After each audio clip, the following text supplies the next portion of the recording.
अस्सलाम वालेकुम, सुबह खैर। कैसे हैं आप सब लोग? ठीक ठाक हैं जनाब। वीकेंड है और वीकेंड की जो वाइब्स होती है ना वो बिल्कुल अलग होती हैं। और क्या सोच रहा होता है इंसान कि छुट्टी है, कैसे प्लान करना है। मगर आई मस्ट से कि जब भी आपका वीकेंड हो तो आप अपना वीकेंड, अपनी छुट्टी अच्छे से प्लान करें। और न सिर्फ प्लान करें बल्कि उसको एग्जीक्यूट भी करें। बहुत सारे लोग ये सोचते कि वीकेंड आएगा तो हम घूमने फिरने जाएंगे, लेकिन वो नहीं जा पाते। ज़रूर जाएं। अच्छा जी, कि कुछ लोग ये होता है कि खुद किसी के यहाँ मेहमान होते हैं या उनके यहाँ कोई मेहमान आ रहे होते हैं तो ज़रूर उस मोमेंट को एंजॉय करें।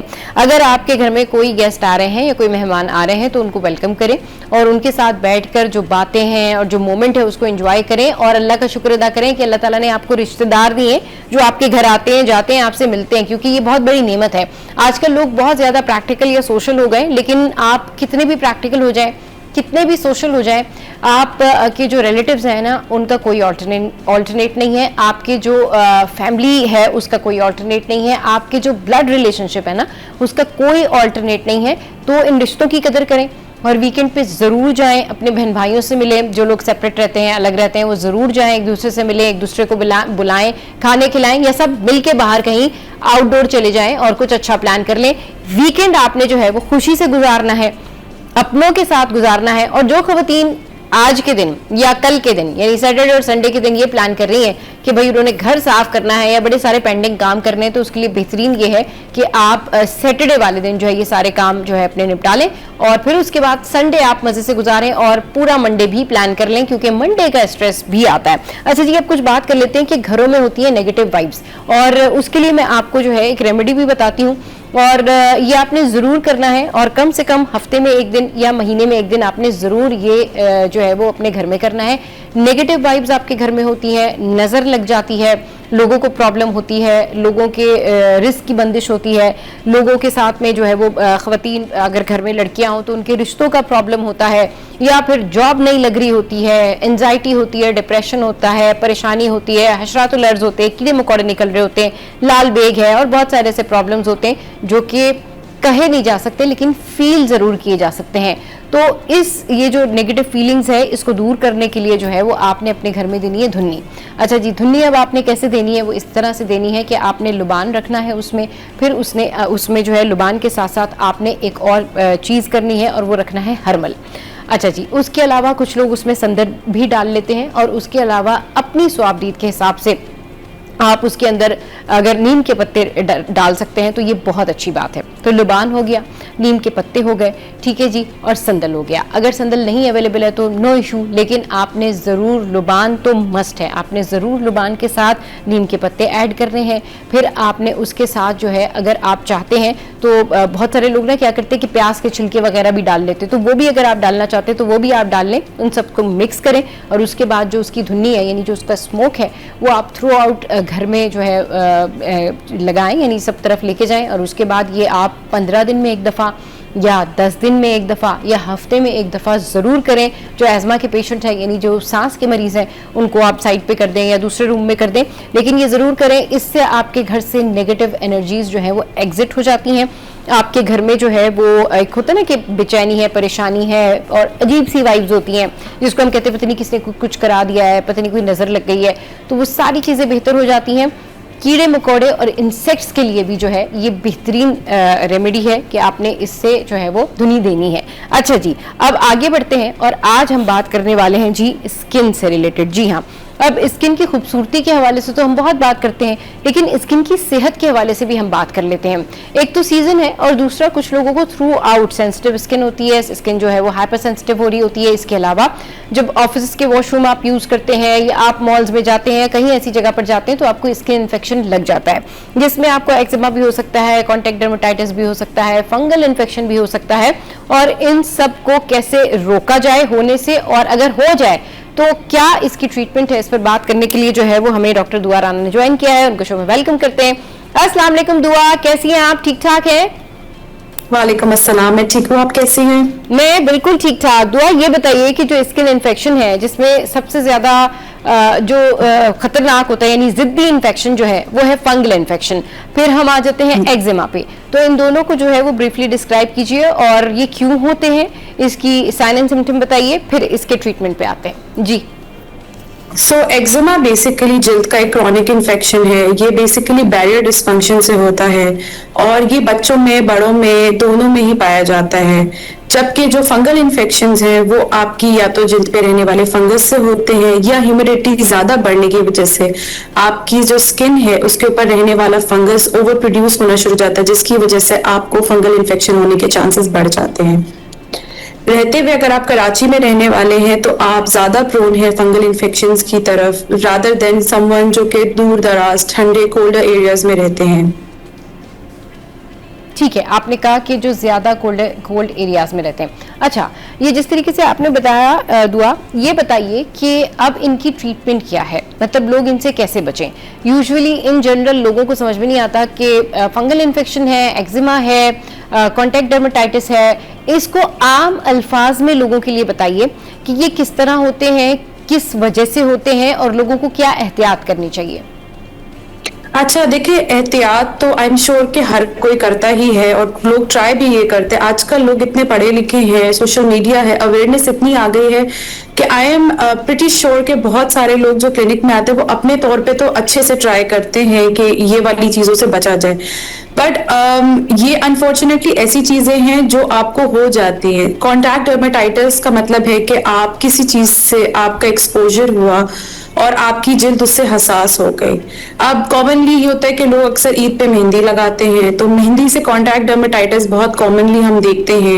हेयर डाई से डर्मेटाइटिस हम देखते हैं, बहुत कॉमनली होता है। और ऐसा नहीं होता कि अगर आपने अभी लगाया है तो अभी आपको हो गया, इसको कुछ अरसा लगता है, 1 से 2 दिन लगते हैं फॉर्म होने में आपकी जिल्द पे। और फिर आप पैचेस के साथ आते हैं कि आपको जलन हो रही है, सुर्खी पैदा हो रही है। मैं यूजुअली ये रेकमेंड करती हूँ कि आप अपने करीबी डर्मेटोलॉजिस्ट या डॉक्टर के पास जाके इसका इलाज करवाएं। खुद से इलाज करने से बेहतर है। दूसरा ये है कि एक्जिमा ज्यादातर बचपन में ही बहुत सारे लोगों को पता चल जाता है कि उनको एक्जिमा हो रहा है या उनकी एक्जिमा प्रोन स्किन है। ये एक छोटा सा बैरियर डिस्फंक्शन होता है आपकी स्किन का, और अमूमन ये भी इचिंग से और ज्यादातर लोग जो देसी टोटके करते हैं उससे खराब ही होता है। ठीक मैंने होते हुए अपनी पर्सनल जाती तरीके से इसको नहीं देखा है। क्रीम इतनी एक्सपेंसिव आजकल अफोर्डेबिलिटी के हिसाब से हो गई है कि ज्यादातर लोग इसको इजीली अफोर्ड कर लेते हैं। बाकी as far as fungal infection का कंसर्न, इनको तो मैं बिल्कुल भी रेकमेंड नहीं करती हूँ कि आप इनको घर में ट्रीट करने की कोशिश करें। इससे ये होता है कि आपका फंगल इन्फेक्शन जो है वो फैलता जाता है, एक जगह पे एक पैच के साथ आता है और वो आहिस्ता आहिस्ता आहिस्ता आहिस्ता पूरी एरिया पे फैल जाता है। और दूसरा सबसे ज्यादा मसला ये होता है कि वो रेजिड्यूअल पिगमेंटेशन छोड़ता है, जिसका मतलब है कि वो उसके बाद जब वो खत्म हो जाता है उसके बाद वो कालापन छोड़ता है और फिर वो दोबारा वापस आ जाता है अगर वो इनकम्प्लीट या इनडायरेक्टली सही से ट्रीट नहीं हुआ हो। तो ये बहुत छोटे छोटे शॉर्ट कोर्स ट्रीटमेंट से भी बहुत बेहतरी आ जाती है, एटलीस्ट आपकी जिंदगी आसान हो जाती है। सही। अच्छा, लोग कॉमन मिस्टेक्स ये करते हैं कि जब भी उनको स्किन इन्फेक्शन होता है, कोई उनके स्किन पे छोटा सा पैच है, अब उनको ये नहीं मालूम होता कि ये क्या है। वो कहते हैं जी ठीक है स्किन एलर्जी हो रही है, वो वहां पर मॉइस्चराइजर लगा लेते हैं। मॉइस्चराइजर लगा लिया, ये घर की रेमेडी हो गई। उसके बाद नहीं ठीक हो रहा, अच्छा ठीक है जी कोई स्टेरॉइड वाली क्रीम लगा ली, अच्छा जी नहीं ठीक हो रहा, कोई बात नहीं, फिर वो उन्होंने कोई और देसी टोटका करना शुरू कर दिया। तो इन्फेक्शन बढ़ता जाता है, मगर वो ये पता नहीं लगाते कि ये फंगल इन्फेक्शन है, ये एक्जिमा है, ये सोराइसिस है, ये कॉन्टैक्ट डर्मेटाइटिस है। और वो स्किन कंडीशन के बारे में जाने बिना ही देसी टोटके और खुद जो सेल्फ मेडिकेशन है वो करना शुरू कर देते हैं। तो ये बताएं, इससे इन्फेक्शन जो है वो कितना बिगड़ जाता है और कितनी मुश्किल हो जाती है लोगों को उसको ट्रीट करना। अच्छा, एक्जिमा, सोराइसिस और कॉन्टैक्ट डर्मेटाइटिस में हम यूजुअली टॉपिकल मतलब लगाने वाली हम स्टीरॉइड क्रीम्स देते हैं। बट हम जिस पोटेंसी में देते हैं और हम जिस स्केड्यूल के हिसाब से देते हैं, वो स्केड्यूल जो है वो आपके डॉक्टर को ही पता होता है कि आपकी स्किन कितना टॉलरेट कर पाएगी, कितना उसके अंदर बर्दाश्त है और कितना है कि स्टीरॉइडल क्रीम्स का सबसे बड़ा इशू ये है कि एक वो आपकी जल्द को पतला करते हैं ओवर टाइम। ओवर टाइम आप जो है वो पतली हो जाएगी कि हम जो लोग दिखती हैं हमें दिखना शुरू, तो हमें पता होता है कि इस बंदे ने स्टीरॉइडल क्रीम यूज की है। हाँ। अच्छा, इन चीजों में तो माइनर इंप्रूवमेंट के चांसेस कुछ हद तक आपको मिल ही जाएंगे अगर आप खुद से भी लगा रहे हैं स्टीरॉइडल क्रीम। रिकमेंडेड नहीं है कि आप खुद से लगाएं, बट फंगल इन्फेक्शन का ये है कि इमीडिएटली तो आप बोलेंगे कि वाह हमने खुद ही इस चीज को ठीक कर लिया, पर लॉन्ग टर्म में जो फंगस है वो रेजिस्टेंट हो जाएगा। इसको हम कहते हैं टीनिया इनकॉग्निटो, और इसका मतलब ये है कि वो अपनी शक्ल बदल लेगा और एक बड़ा रिगिड सा एक पैच सा आएगा जिसके कोई बॉर्डर्स नहीं होंगे, और हम उसको जब देखेंगे तो हमें एट फर्स्ट ग्लांस समझ भी नहीं आएगा कि ये क्या है। और ओवर टाइम जब हम उससे ज्यादा सवालात पूछेंगे तो हमें पता चल जाएगा कि एक फंगल इन्फेक्शन था जिसको आपने स्टीरॉइड लगा के खराब करके उसकी शक्ल बदल दी है। और फिर जाहिर है उसका ट्रीटमेंट जो कि शॉर्ट कोर्स से मतलब 1 महीना, 1.5 महीना, 2 महीने, मे बी 3 महीने में बेहतर हो सकता था, अब वो 6-8 महीने में आपको रिजल्ट्स दिखना शुरू होंगे इसकी इंप्रूवमेंट के। सही, बिल्कुल ठीक कह रही हैं कि कुछ लोगों को पता नहीं होता कि वो फंगल इन्फेक्शन है, वो वहाँ पर स्टेरॉइड का इस्तेमाल कर रहे होते हैं जिससे वो उसकी शेप बिगड़ जाती है और ख़राब हो जाता है। अच्छा जी, स्किन सेवियरिटी के हवाले से मजीद भी बात करेंगे, लेकिन एक ब्रेक के बाद।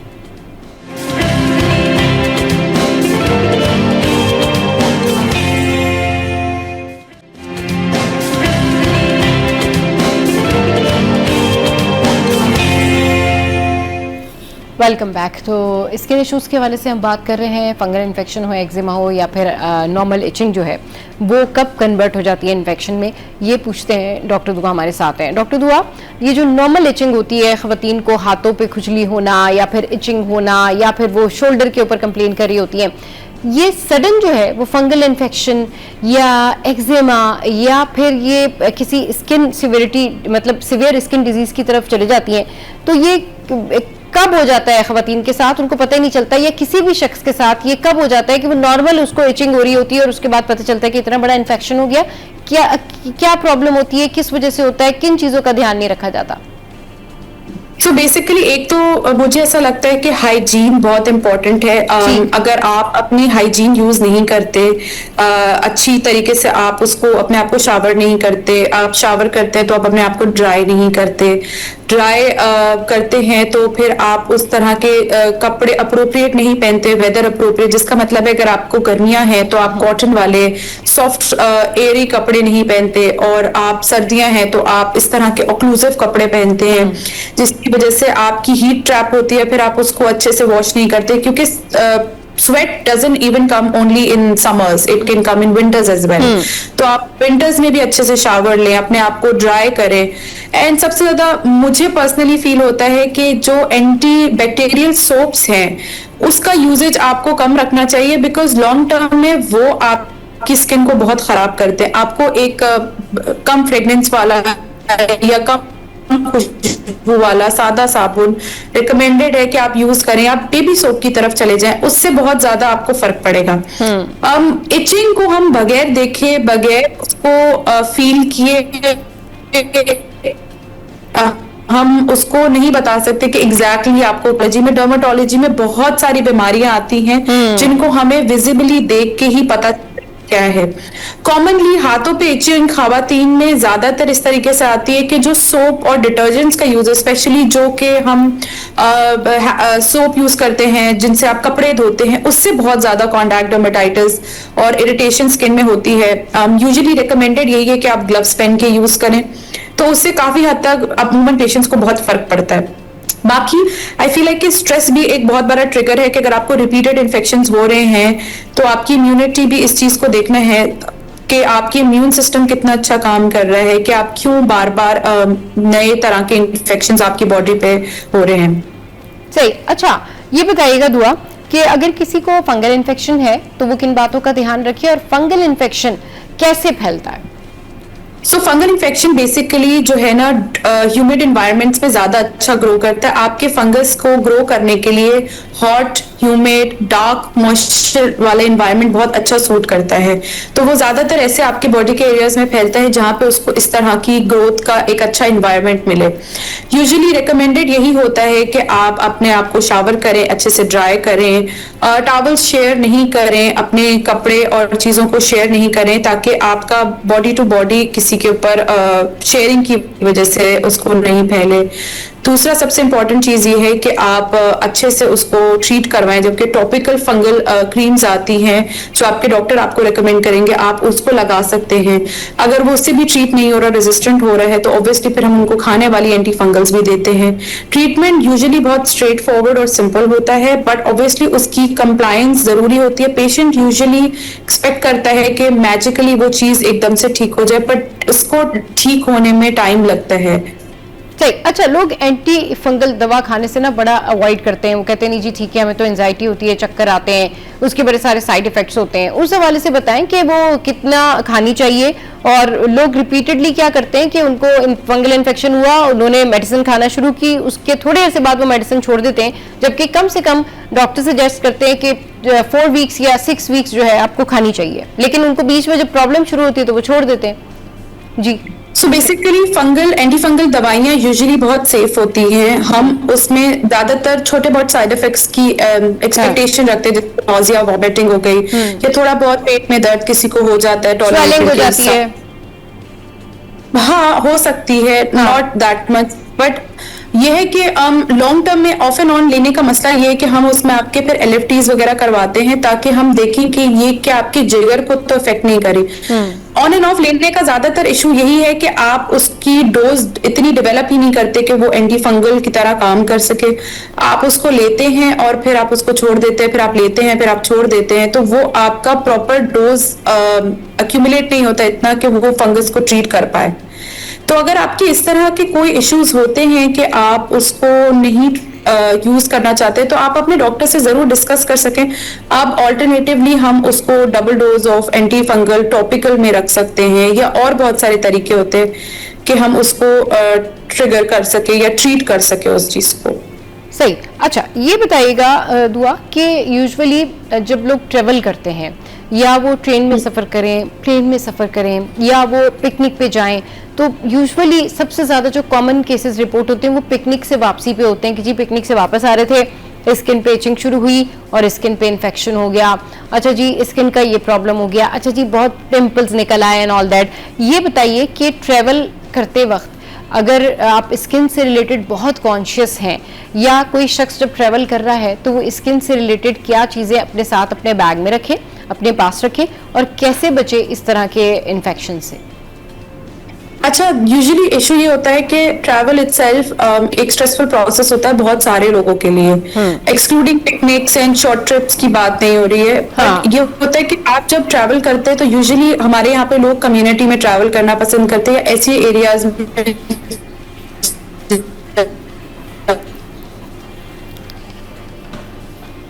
आते हैं जहां बहुत सारे उनके रिश्तेदार होते हैं, लोग होते हैं, चीजें शेयरिंग से अगेन वही बात है कि पिकनिक में आप टॉवल भी शेयर करते हैं, अब बहुत सारे लोग अपने कपड़े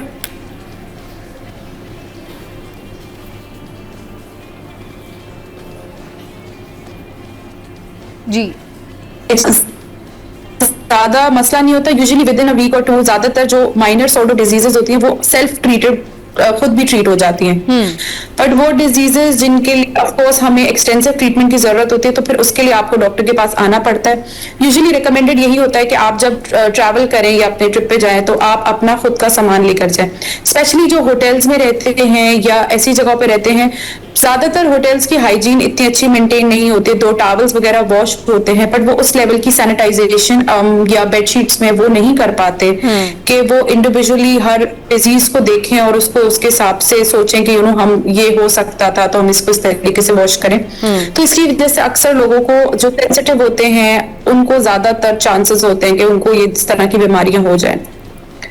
सही, बिल्कुल ठीक कह रही है कि अगर आप ट्रैवल कर रहे हैं तो आपको ये ख्याल रखना चाहिए कि आप अपने बैग में जो है ज़रूर सैनिटाइज़र ले लें, आप अपने बैग में जो है ज़रूर ऐसी चीज़ें रख लें जिसकी वजह से आप जो है वो स्किन इन्फेक्शन से बच सकें, और साथ साथ हाथ धोने की आदत जो है वो थोड़ा सा अपने अंदर डालें, ताकि अगर आप कोई चीज़ खा रहे हैं या आप कहीं बैठे हुए हैं और आपने किसी ऐसी जगह पर हाथ लगाया जहाँ पर बहुत ज़्यादा स्वेटिंग है, होता है ना कि अगर आप इनफैक्ट किसी ऐसे जगह पर हैं और हॉल में ही अगर बैठे हुए हैं, आप किसी ऑडिटोरियम में हैं और वहाँ पर किसी को स्वेटिंग हो रही है और उसने भी वहाँ पर हाथ लगाया, आपने भी वहाँ पर हाथ लगाया, तो ज़रूर पहले जाके अपने हैंड जो है वो वॉश कर ले। और गर्मियों में इन बातों का बहुत ज्यादा ख्याल रखना चाहिए, क्योंकि सर्दियों में तो ये है कि ड्राई वेदर होता है तो उससे बहुत सारी चीजें जो है वो प्रॉब्लमेटिक नहीं होती, लेकिन जहां पर फंगल इन्फेक्शन की बात है ना, तो वहां पर वो इसी तरीके से जहां जिस जगह नमी होगी, जिस जगह स्वेटिंग होगी, वो उससे बहुत ज्यादा स्प्रेड होता है। अब कुछ बात करते हैं एक्जिमा से रिलेटेड।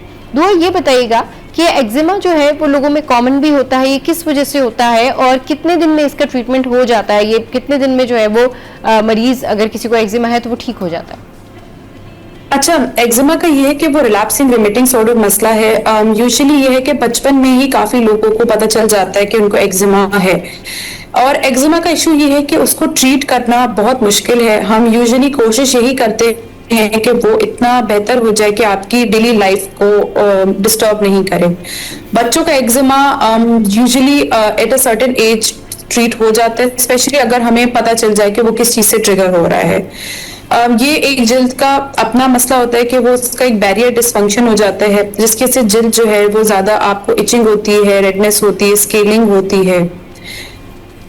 ठीक है, बहुत शुक्रिया डॉक्टर दुआ आपके कीमती वक्त के लिए। बहुत अच्छी आपने बात की। और फंगल इन्फेक्शन से बचना चाहिए, और ये स्किन के जो रैशेस हैं, इन्फेक्शंस हैं, ये कॉमन डिजीज़ हैं, इनसे बचना चाहिए। गर्मियों में अपनी सेहत का खास ख्याल रखें। जब भी आप जाते हैं बात लेते हैं ज़रूर, फिर अपना जो बॉडी है उसको ड्राई करें और हाइजीन का ख्याल रखें। मतलब गर्मियों में जितना ज़्यादा आप हाइजीन का ख्याल रखेंगे, थ्रू आउट ईयर ही आपको रखना चाहिए, लेकिन सफाई का ख्याल रखें। सफाई निफ्स ईमान भी है। चलिए जी, शो में यहाँ वक्त एक ब्रेक का।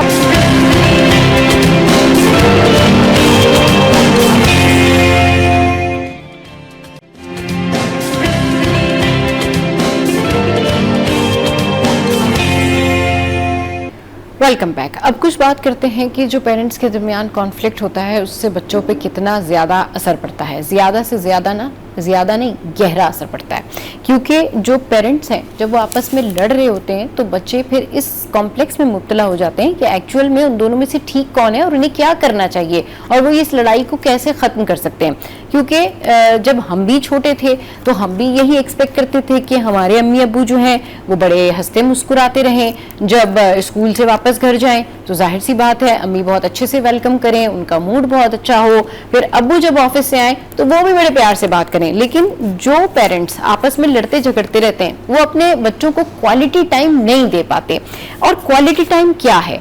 क्वालिटी टाइम ये है कि आप अपने बच्चों के साथ अगर 1 घंटा भी गुजार रहे हैं तो बस उन्हीं के साथ गुजारिए, उनको क्वालिटी टाइम दीजिए। और आपके जो भी कोई कॉन्फ्लिक्ट्स होते हैं पेरेंट्स में आपस में, हस्बैंड वाइफ में आपस में, अगर कोई भी कॉन्फ्लिक्ट होता है तो वो बच्चों तक नहीं जाना चाहिए। उसकी वजह से उनकी पर्सनैलिटी जो है वो टूट फूट का शिकार हो जाती है। उसमें कहना चाहिए ना, डीप डाउन जाके कहीं ना कहीं कॉम्प्लेक्स भी होता है, इनसिक्योरिटी भी होती है। और इस तरह के पेरेंट्स जो हर वक्त लड़ते रहते हैं उनके बच्चे जो है फिर बाकी सोसाइटी में जब वो आगे जाते हैं, ग्रो अप करते हैं, तो वो भी फिर इसी तरीके से वहाँ पर भी यही लड़ाइयाँ करते हैं। इसी तरीके से उनकी भी इनसिक्योरिटीज होती है। उसकी रीज़न क्या है कि उन्होंने अपने घर में तरबियत तो हासिल नहीं की होती है। हाँ, मगर ये ज़रूर देखा होता है कि झगड़े में किसकी जीत हो गई, हाँ किसने किसको किस तरीके से चुप करा दिया, तो ये सारा कुछ हो रहा होता है। तो पेरेंट्स को चाहिए कि अगर उनके दरमियान कोई भी कॉन्फ्लिक्ट है, कोई भी लड़ाई है, तो उसको बच्चों के सामने ना करें और इसको कैसे रोका जाए। ये कैसे मुमकिन है कि जाहिर सी बात है हस्बैंड वाइफ है, लड़ाई झगड़ा हो जाता है, लेकिन ऐसा लड़ाई झगड़ा ना हो जो बच्चों की पर्सनैलिटी पर इम्पैक्ट डाले। तो इस पर बात करने के लिए हमारे साथ जो है वो नौरीन शमसुद्दीन साहबा मौजूद हैं और उनको शो में वेलकम करते हैं। अस्सलाम वालेकुम, कैसी हैं नौरीन? ठीक है, मैं ठीक हूँ, आप कैसी हैं? बिल्कुल ठीक ठाक। अच्छा नौरीन, आप पेरेंटिंग एजुकेटर हैं तो आपके पास तो बहुत सारे इस तरह से केसेस सामने आते होंगे या डेली आपके पास बड़ी कंप्लेंट्स आती होंगी कि जी ये प्रॉब्लम हो गई। कॉमन कंप्लेंट्स क्या होती है? फिर उसके बाद आगे चलते हैं और फिर इसके मजीद कंपोनेंट्स पे बात करेंगे। आई थिंक इस केस में ना सबसे पहले जो कंप्लेन यहाँ तो दो बिल्कुल डिफरेंट एस्पेक्ट्स की आती है। एक आती है कि बच्चा बिल्कुल खामोश हो गया है, कुछ बात नहीं करता, घर आके भी कुछ बात नहीं करता, पूछो तो बताता नहीं है। या फिर आता है कि बच्चे के टैंट्रम्स बहुत बढ़ गए हैं, वो हर चीज में, स्कूल से भी फिर कंप्लेन आती है कि ये स्कूल में जो है वो उसको गुस्सा बहुत आता है, स्कूल में जाके लड़ाइयाँ करता है अपने दोस्तों के साथ, चीजें यूं फेंकता है बच्चा। तो ये सारी चीजें ना, these are the things that they indicate something at the back of the mind कि कुछ तो बच्चे के पीछे चल रहा है। तो वंस यू डिग डीपर, आप उनसे पूछताछ करते हैं तो फिर ये पता चलता है कि घर में जो है वो हम यही पूछते हैं कि घर में माहौल कैसा है। क्या बहुत ज्यादा शोर शराबा है, या बहुत ज्यादा लड़ाई झगड़े होते हैं बच्चे के सामने, या चीखना, टोन ऑफ योर वॉइस, चीख के बात करना, बच्चों को जो है ना वो थोड़ी सी भी आवाज जो है, बिकॉज उनकी ऑर्गन्स, उनके ईयर्स हर चीज डेवलप कर रहे हैं, थोड़ी सी भी आवाज बच्चे के लिए, बिकॉज वो आपकी टोन कैच करता है कि आप कुछ अपनी मुंह से तो कुछ नहीं कह रहे, लेकिन अगर आपकी वॉइस में वो जरा सा भी सख्ती दिखता है तो बच्चा समझ जाता है कि भाई आज अम्मी का मूड ठीक नहीं है, या अम्मी बच्चों से कहती है कि आज अब्बू के पास नहीं जाना, अब्बू का मूड ठीक नहीं है। सही, बिल्कुल ठीक कह तो रहे हैं। ये अच्छा नौरीन, जिस तरीके से आपने बताया कि बच्चा जो है वो चिड़चिड़ा हो जाता है, कोई चीज़ फेंक दी उसने, या फिर किसी को जो है वो शाउट कर दिया एंड ऑल दैट, किस तरह से पेरेंट्स को इन चीज़ों पर कंट्रोल करना चाहिए? क्योंकि जो उनके बच्चे हैं या इस तरह के बच्चे जब सोसाइटी में बाहर जाते हैं तो बचपन से ही आपने देखा होगा कि वो बड़े एनवाइंग होते हैं, बचपन से ही उनके अंदर ये खुसूसियात होती है कि वो बहुत ज़्यादा ज़िद्दी भी हो जाते हैं। एक तो होती है नॉर्मल ज़िद जो सारे बच्चे कर रहे होते हैं, लेकिन एक ऐसी ज़िद होती है कि नहीं, अगर ये मैंने काम करना है तो ये करना है, अगर मेरा ये काम नहीं हुआ तो वो रिवेंजफुल हो जाएंगे, या फिर वो बहुत सैड हो जाएंगे, या फिर वो एक कॉर्नर पे एक साइड पे हो जाएंगे। एक इस तरह की भी पर्सनालिटी होती है बच्चों की। दूसरी पर्सनालिटी ऐसी होती है जो बहुत खामोश हो जाते हैं, जो इन सारी चीज़ों का असर जो है वो एब्जॉर्ब करते हैं। और आपने देखा होगा आपकी क्लास में भी, शायद मेरी क्लास में तो मैंने ऐसे देखे थे 2-3 स्टूडेंट्स थे, तो वो क्या होता था कि जब हम सारे बैठे होते थे तो हमारा एक फ्रेंड जो है वो बड़ा उदास बैठा होता था, वो साइड पे होता था। आई डोंट नो, उससे उस टाइम कभी पूछा नहीं, लेकिन अब जाके ये बातें समझ में आती है कि किसी ना किसी के घर में कोई प्रॉब्लम होती है तो या तो बच्चे बहुत जो है वो एंगर की तरफ चले जाते हैं, या फिर वो बहुत चुप से सहमे हो जाते हैं। इसके लिए पेरेंट्स को उनको कैसे, अगर इस तरह की सिचुएशन हो तो कैसे ओवरकम करें, और इस सिचुएशन से बाहर निकलने का तरीका क्या है, प्रिवेंशन क्या है, ये नौबत ही नहीं आए? देखिए, पेरेंट्स को सबसे पहले तो बच्चों अपने आप घर का माहौल चेक करें। ठीक है, अगर आपको लग रहा है कि आपके बच्चा जो है वो ओवर स्टिम्युलेटेड है, हम ओवर स्टिम्युलेटेड का वर्ड भी इस्तेमाल कर सकते हैं इस चीज के लिए कि बच्चा जो है वो अपने इमोशंस को रेगुलेट नहीं कर पा रहा है। यूजुअली बच्चा 1 साल से जो है वो अपने इमोशंस को रेगुलेट करना सीखता है कि भाई अगर उसको रोना आ रहा है तो वो क्या भाई चीख के चिल्लाना रोना शुरू कर देता है, पब्लिक प्लेस में भाई जमीन पे लेट के रोना शुरू कर देता है। ये सब चीजें बच्चे जो है ना वो थोड़ी थोड़ी करके सीखते हैं। अच्छा, लॉजिक भी उनका आहिस्ता आहिस्ता डेवलप हो रहा होता है, तो वो जो है वो देखते हैं अपने माँ बाप को कि ठीक है, अगर मेरी अम्मा को गुस्सा आया है तो वो किस तरह से रिएक्ट करती है, क्या वो चीख के रिएक्ट करी है, या वो जो है वो बिल्कुल काम वॉइस में भाई मुझे जवाब दे रही है, उस चीज को भी हैंडल कर रही है। अपने अब्बू को देखता है कि अगर अब्बू का अम्मी से झगड़ा होता है तो अब्बू जो है वो किस तरह से बात करते हैं, अब्बू चीखना शुरू करते हैं या अब्बू आराम से बात करते हैं। सो ये सारी चीजें बच्चे देखते हैं। So first of all parents को मैं यही रेकमेंड करती हूँ कि पहले आप अपना टोन दुरुस्त करें, अपने आप के अंदर झांक के देखें, अपने घर के अंदर देखें कि बच्चा किन किन लोगों से मुतासिर होता है, जिन के साथ वो सुबह से लेके शाम तक अपनी गुजारता है अपना दिन, चाहे वो ट्यूशन टीचर ही क्यों ना हो। अगर वो ट्यूशन पे जा रहा है, स्कूल में जा रहा है, वो चेक करें कि स्कूल में अगर वो टीचर के पास है, जैसे टीचर को गुस्सा आ गया तो टीचर बच्चों से किस तरह से बात कर रही है। कोई टीचर भी ऑब्वियसली टीचर हैज 20-25 किड्स, बहुत बच्चे हो जाते हैं, बहुत सारे स्कूल्स जो है वो बहुत बच्चों को फिल कर देते हैं क्लास में, तो फिर टीचर भी अगेन जो आपने वर्ड अनोइंग का वर्ड यूज किया, टीचर भी अनोयड हो जाती है, भाई एक बच्चा रो रहा है उसको देख के दूसरा बच्चा रो रहा है। So parents need to take care of all of these aspects first. सही। फिर आप जो है वो बच्चे के साथ बात करें कि ये मैंने नोटिस किया है भाई, तुम अब बच्चा चाहे 4 या 5 साल का ही क्यों ना हो, आजकल बच्चे बहुत स्मार्ट होते हैं, आप उनसे बैठ के बात करेंगे, वो आहिस्ता आहिस्ता पहले जो है वो मेरी बेटी जो है वो पहले मुझसे बात नहीं करती थी, वो स्कूल में कुछ भी होता था वो शेयर नहीं करती थी। फिर मुझे पता चला कि वो बिकॉज वो स्क्रीन टाइम से इतना ज्यादा, स्क्रीन टाइम में बच्चे इट्स वन साइडेड, बच्चा वो देख ही रहा होता है तो उनका जो है वो एक्सप्रेसिव जो एस्पेक्ट है वो डेवलप नहीं होता। फिर जब इसका स्क्रीन टाइम बंद हुआ 1 साल बाद, फिर मुझे ऐसा लगा कि अब ये मुझे चीजें बताना शुरू कर दी है। तो अब मैं उससे पूछती हूँ, भाई स्कूल में क्या हुआ, आप क्यों फ्रस्ट्रेटेड हो? आपको अगर घर आके भाई वो गुस्से में होती है या घर आके भाई सबसे झगड़ा करे, तो फिर हम ये पूछते हैं कि भाई क्यों इस तरह हो रहा है। हम go on the back end of the story कि भाई ये किस चीज की वजह से हो रहा है। So parents, they are parents, but उनको अपनी जो डिटेक्टिव हैट है ना, वो हर वक्त जो है वो अपने ऊपर पहन के रखनी चाहिए कि वो देखें कि अगर बच्चे के साथ बच्चा ओवर स्टिम्युलेटेड है तो वो किस वजह से है, बिल्कुल और ठीक फिर है। उस मसले पे काम किया जाए। सही। अच्छा, आपने कहा कि ये बिल्कुल देखना चाहिए बड़ा गौर से कि वो क्यों इस तरह से परेशान है, क्यों ओवर स्टिमुलेटेड है। वहीं पर पेरेंटिंग कैसे करनी चाहिए? अब ठीक है, दो पेरेंट, मतलब ठीक है, हस्बैंड वाइफ हैं, अब उनके दरमियान प्रॉब्लम है, उनके दरमियान झगड़ा है, वो सॉल्व नहीं होता, लेकिन कम से कम दोनों को इस पॉइंट पर तो आ जाना चाहिए कि जब उनका बच्चा या बच्चे बैठे हुए हैं तो उस टाइम पर वो डिस्कशन वो बच्चों के सामने ना करें, और जो पेरेंटिंग के तकाजे हैं, एटलीस्ट जो कहना चाहिए ना कि जो वालिदैन के हुकूक हैं वो अदा करें। वालिदैन के हुकूक में यही है कि अगर वो आपस में लड़ भी रहे हैं तो बच्चों को ये बताएं कि फॉर द टाइम बीइंग है, हमारे कुछ जनरल इश्यूज हैं जो कि इस वजह से हैं, ये सॉल्व हो जाएंगे, हम आपस में बात कर सकते हैं क्योंकि हमारा रिश्ता ऐसा है, लेकिन आप ऐसा बिहेवियर बाहर नहीं कर सकते, आप इस तरह अपने टीचर से बात नहीं कर सकते, आप किसी फीमेल से बात नहीं कर सकते। अगर बच्चा मेल है तो, अगर फीमेल है तो आप उसको बताएंगे कि आप इस तरह बदतमीजी से किसी मेल से बात नहीं कर सकते, या फिर एनवाइंग होना या हर वक्त लड़ते झगड़ते रहना अच्छी बात नहीं है। अगर आपसे कुछ नहीं हो रहा तो सब्र कर लें क्योंकि उसका ज्यादा फायदा है। तो पेरेंट्स को जब तरबियत कर रहे होते हैं पेरेंट्स बच्चों की, तो वहां पर शायद वो पेशेंस जो है वो मिसिंग होता है, जिसके बारे में वो बताते नहीं है या सिखाते नहीं है। पेशेंस, सिर्फ सब्र करना, एक ये नहीं है कि हमारे दीन में कहा गया है सब्र करें कि जी इसका बड़ा अजर है, वाकई इसका बड़ा अजर है, इसलिए भी है कि सब्र एक थेरेपी भी है। अगर वाकई आप किसी चीज पे सब्र कर जाते हैं तो उससे आपका एंगर भी कंट्रोल होता है, सवाब भी है, फिर अल्लाह ताला आपको अजर भी देता है। मतलब सब्र करने के स्पिरिचुअली फायदे भी हैं और सब्र करने के जो है वो दुनियावी फायदे भी हैं। तो पेरेंटिंग में सबसे पहली चीज जो मुझे मिसिंग लगती है, जो पेरेंट्स अपने बच्चों को नहीं सिखाते, वो है सब्र, बर्दाश्त। अगर जिसमें टॉलरेंस है, हाँ बिल्कुल, सब्र और बर्दाश्त इस पे बात करते हैं। हाँ नौरीन, इस पे बात करते हैं, एक ब्रेक है, ब्रेक के बाद वापस आते हैं, फिर यहीं से कंटिन्यू करेंगे। Will take a short break है।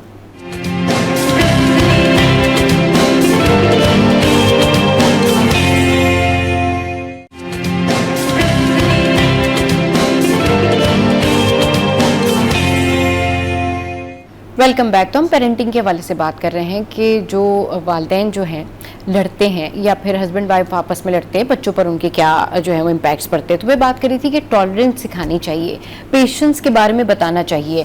अगर आप दिन में 3 दफ़ा ये कहते हैं कि अगर किसी ने तुम्हारे साथ कोई ऐसा कुछ किया है तो तुमने भी उसके साथ वैसे ही जवाब देना है, तो कम से कम 5 दफ़ा ये भी बताएं कि तुमने सब्र करना है। इसमें क्या होता है कि बैलेंस रखना बड़ा ज़रूरी है, किस वक्त कंप्लेन करनी है, किस वक्त जवाब देना है, किस वक्त सब्र करना है, कितना करना है, क्या करना है, पेरेंट्स को ये बताना चाहिए। नौरीन जरा इस हवाले से डिटेल में बताइएगा कि इस हवाले से पेरेंट्स बहुत कम सेशन देते हैं। सेशन जाहिर सी बात है स्पोर्ट्स एक्टिविटी पे बहुत ज्यादा गौर रहता है, या फिर अपना जो उनका लाइफ स्टाइल है वो मेंटेन नहीं करते। क्या कुछ करना चाहिए पेरेंटिंग के लिए कि वालिदैन जो है वो अच्छे तरीके से तरबियत कर सकें औलाद की? आई थिंक वालिदैन को मैं कहती हूँ कि आप अपने जो बच्चे 1-2 साल के हो जाते हैं ना, तो बहुत जरूरी है कि आप क्लासेस वगैरह, एक्स्ट्रा करिकुलर्स भी बहुत जरूरी है, लेकिन सबसे इम्पोर्टेंट जो है वो इमोशनल रेगुलेशन है।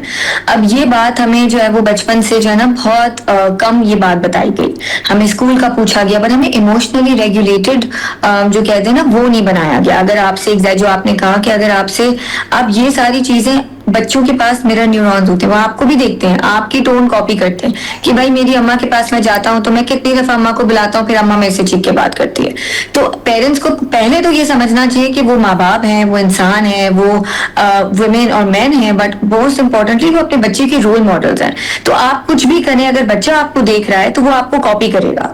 कोई भी सिचुएशन में आप जिस तरीके से अपने मुलाजिम से बात करते हैं, अपने हस्बैंड से बात करते हैं, घर में लोगों से बात करते हैं, सो पहले तो पेरेंट्स को चाहिए कि अपने आप को इस बात को समझे कि आपका बच्चा आपको देख रहा है। सेकेंडली, अपने बच्चों को इमोशनली रेगुलेटेड बनाएं, उनसे ये सिखाएं कि जैसे कोई आपसे बात करता है या स्कूल में बच्चों के साथ किस तरह बात करनी है, टीचर के साथ किस तरह बात करनी है। अब बात यह है कि आजकल जो है ना वो मीडिया, सोशल मीडिया का दौर है, रील्स आ गई हैं, शॉर्ट रील्स आ गई हैं, तो पेरेंट्स और बच्चे दोनों के पास पेशेंस, कंसंट्रेशन वो बहुत कम है। तो अस एज पेरेंट्स हमें उनके कंसंट्रेशन स्पैन पे वर्क करना है कि बच्चा कितनी दफा, आप बोलो जैसे बच्चे को आप देखो ना, एक चीज वो ट्राई करता है करना, फॉर एग्जाम्पल शू लेस बांधना, अगर वो शू लेस उससे नहीं बनती तो वो रोना, चीखना, चिल्लाना शुरू हो जाता है। बहुत सारे ये जो चीजें असरात आ रहे हैं बच्चों के अंदर, वो स्क्रीन टाइम की वजह से भी आते हैं। तो मैं ये भी चेक करती हूँ कि आप अपने बच्चों का स्क्रीन टाइम देखिए कि वो कितना है। वो हमें डायरेक्टली लिंक नहीं है बट इनडायरेक्टली उसकी शुगर, उसका स्क्रीन टाइम, उससे बहुत बच्चे के ऊपर फर्क पड़ता है। पेरेंट्स जब वो बच्चों के साथ बैठते हैं खाने के ऊपर, तब उनसे बातचीत करें कि भाई तुम्हारा दिन कैसा गया, बताएं कि ठीक है हमारे अंदर हमारे साथ झगड़े चल रहे हैं, बट उसका बैगेज सबसे ज्यादा जरूरी, आप अपने कॉन्फ्लिक्ट्स का, अपने रिलेशनशिप का बैगेज अपने बच्चों पे ना डालें। बहुत सारी दफा ये है कि भाई तुम अपनी अम्मा को बता दो कि मैं जा रहा हूँ, बच्चों के ऊपर बैगेज ना डालें। अक्सर ये होता है कि बच्चों को फिर ऐसा लगता है कि वो जिम्मेदार है उसके, या फिर बहुत सारी दफा जब हम काउंसलिंग सेशंस में होते हैं तो बच्चे ये कहते हैं कि मुझे लगता है कि मैं अपने माँ बाप को संभाल रहा हूँ इमोशनली, माँ रो रही है या अबू जो है वो गुस्सा है, तो बच्चे जाते हैं मनाने के लिए, अम्मी को मनाने जाते हैं, अबू को मनाने जाते हैं। तो अंडरस्टैंड करें कि ये बच्चों की जिम्मेदारी नहीं है। अगर आपका रिलेशनशिप है अपने स्पाउस के साथ, आपने फिक्स करना है। अगर आप बच्चे के सामने लड़ाई कर भी लेते हैं, डिसएग्रीमेंट्स और कॉन्फ्लिक्ट्स होते हैं, वो भी बच्चों को दिखाएं, बट ये भी सिखाएं कि ठीक है डिसएग्रीमेंट्स के बाद आप कॉन्फ्लिक्ट रेजोल्यूशन किस तरह से करते हैं, आप मनाते किस तरह हैं। वो बच्चे कॉपी करते हैं कि ठीक है अम्मी अब्बू का झगड़ा हुआ था, फिर उन्होंने आपस में बात कर ली, एक दूसरे को माफी कर दी, सॉरी कह दिया और खत्म हो गई बात। वो बच्चे को सिखाएं कि ठीक है लड़ना तो सिखाते हैं हम, क्योंकि हम बच्चे के सामने लड़ रहे होते हैं, लेकिन उस चीज को सॉल्व कैसे करना है वो भी सिखाएं बच्चों से। जब बच्चे टेबल पे बैठते हैं, उनसे चीजें जब आप डिस्कस करते हैं, तो आपके घर का जो फाइनेंशियल स्ट्रेस है ये बच्चे के साथ डिस्कस ना करें, कुछ एंड ऑफ द डे फिर बच्चा या तो वो बच्चा अपने दिमाग में बैठा लेता है, या वो चुप हो जाता है, या वो इस चीज की वजह से अपने बाकी रिलेशनशिप्स जो है वो खराब करना शुरू करता है। अपने दोस्तों के सारी घर की फ्रस्ट्रेशन वो अपने दोस्तों पे निकालेगा, या वो दोस्तों से बातचीत बंद कर देगा, या वो अपने रिलेशनशिप पे, बच्चे जो स्कूल में डिस्कस करते हैं कि मेरे अब्बू ने इस तरह किया, ये चीज मेरे अब्बू मेरे लिए लाए या मेरी अम्मी मेरे लिए लाए, वो कंपेयर करना स्टार्ट करता है बच्चा, and that really affects the child mentally. बिल्कुल ठीक कह रही हैं कि ये बहुत ज़बरदस्त आपने बातें की हैं कि ये सारी चीज़ें जो हैं, इन बातों का ध्यान वालिदैन को रखना चाहिए, जो कपल्स हैं उनको रखना चाहिए कि वो किस तरीके से जो है वो ट्रीट करते हैं, वही सारा कुछ उनके बच्चे जो है वो देख रहे होते हैं। अच्छा नौशीन, ये तो हो गई कि पेरेंटिंग जो है वो किस तरह से करनी चाहिए, और एक्चुअल में जो है पेरेंट्स को खुद अपने आप को बहुत बेहतर करना पड़ता है, क्योंकि उनके बच्चे उन्हीं को फॉलो कर रहे होते हैं और उनके अंदर वही सारी चीज़ें फिर आप देखते हैं कि आगे भी चल के बिल्ट इन होती हैं, और वो कहीं ना कहीं अगर किसी को कोई ट्रॉमा है वो बाहर आ जाता है। किसी ने अगर बचपन में कोई बहुत ऐसे लड़ाइयाँ झगड़े इस तरह की चीज़ें देखी हैं तो वो इस तरीके से हो जाते हैं। तो इसको हील करने का तरीका, जिस तरह से आपने बताया कि कॉन्फ्लिक्ट को जो है वो कैसे सॉल्व किया जाए, वो आपने बताया। ये बताएं कि पेरेंट्स को शुरू से ही, मतलब ये बहुत सारे पेरेंट्स होते हैं ना कि वो क्या कर रहे होते हैं कि जब उनके बच्चे थोड़ा सा ग्रो कर जाते हैं, या कहना चाहिए बोलने लग जाते हैं, समझने लग जाते हैं, उसके बाद उनकी जो है वो तरबियत करते हैं, उसके बाद जो है प्रॉपर उनको चीज़ें सिखा रहे होते हैं बचपन से ही। मतलब अगर वो 2 क्लास में आ गए, 3 क्लास में आ गए, तब वो जाके उन्हें बता रहे होते हैं कि नहीं ऐसे नहीं करो, वैसे नहीं करो। हालांकि वो चीज़ें वो शुरू से ही, नर्सरी से, यानी वो अपनी जो है ना नर्सरी केयर से ही वो चीज़ें एब्जॉर्ब कर रहे होते हैं, सराउंडिंग देख रहे होते हैं, कितनी शाउटिंग हो रही है, पेरेंट्स किस तरीके से लड़ रहे हैं, घर में आके क्या हो रहा है, घर का माहौल क्या है। बिल्कुल शुरू से ही जो पेरेंट्स पेरेंटिंग का ख्याल रखते हैं, उनके बच्चे आप देखें बड़े डिफरेंट होते हैं, वो बड़े इनोसेंट भी होते हैं, उनके अंदर आपको सब्र भी नजर आएगा, और अब थोड़ा सा उनके अंदर एक पेशेंस भी नजर आता है, यानी बड़े तहम्मुल मिजाजी से बात करते हैं वो लोग। जी, ये स्टडी आई थिंक बच्चों के ऊपर की गई थी कि उनको बताया गया था कि आप मार्शमेलो जो है दिया गया था कि आप पहले खाते हैं या बच्चों को कहा गया था कि ये आप संभाल के रखिए, हम अगर आपने ये वाला संभाला तो मैं आपको एक और दूंगा। तो उन्होंने यही नोटिस किया कि बहुत सारे बच्चे उसी वक्त खा लेते थे, और जो बच्चे संभाल के रखते थे फिर उनको स्टडी किया कि उनका पेशेंस लेवल और जो बच्चे उसी वक्त खा लेते थे उसका पेशेंस लेवल जो है वो बहुत डिफरेंस था।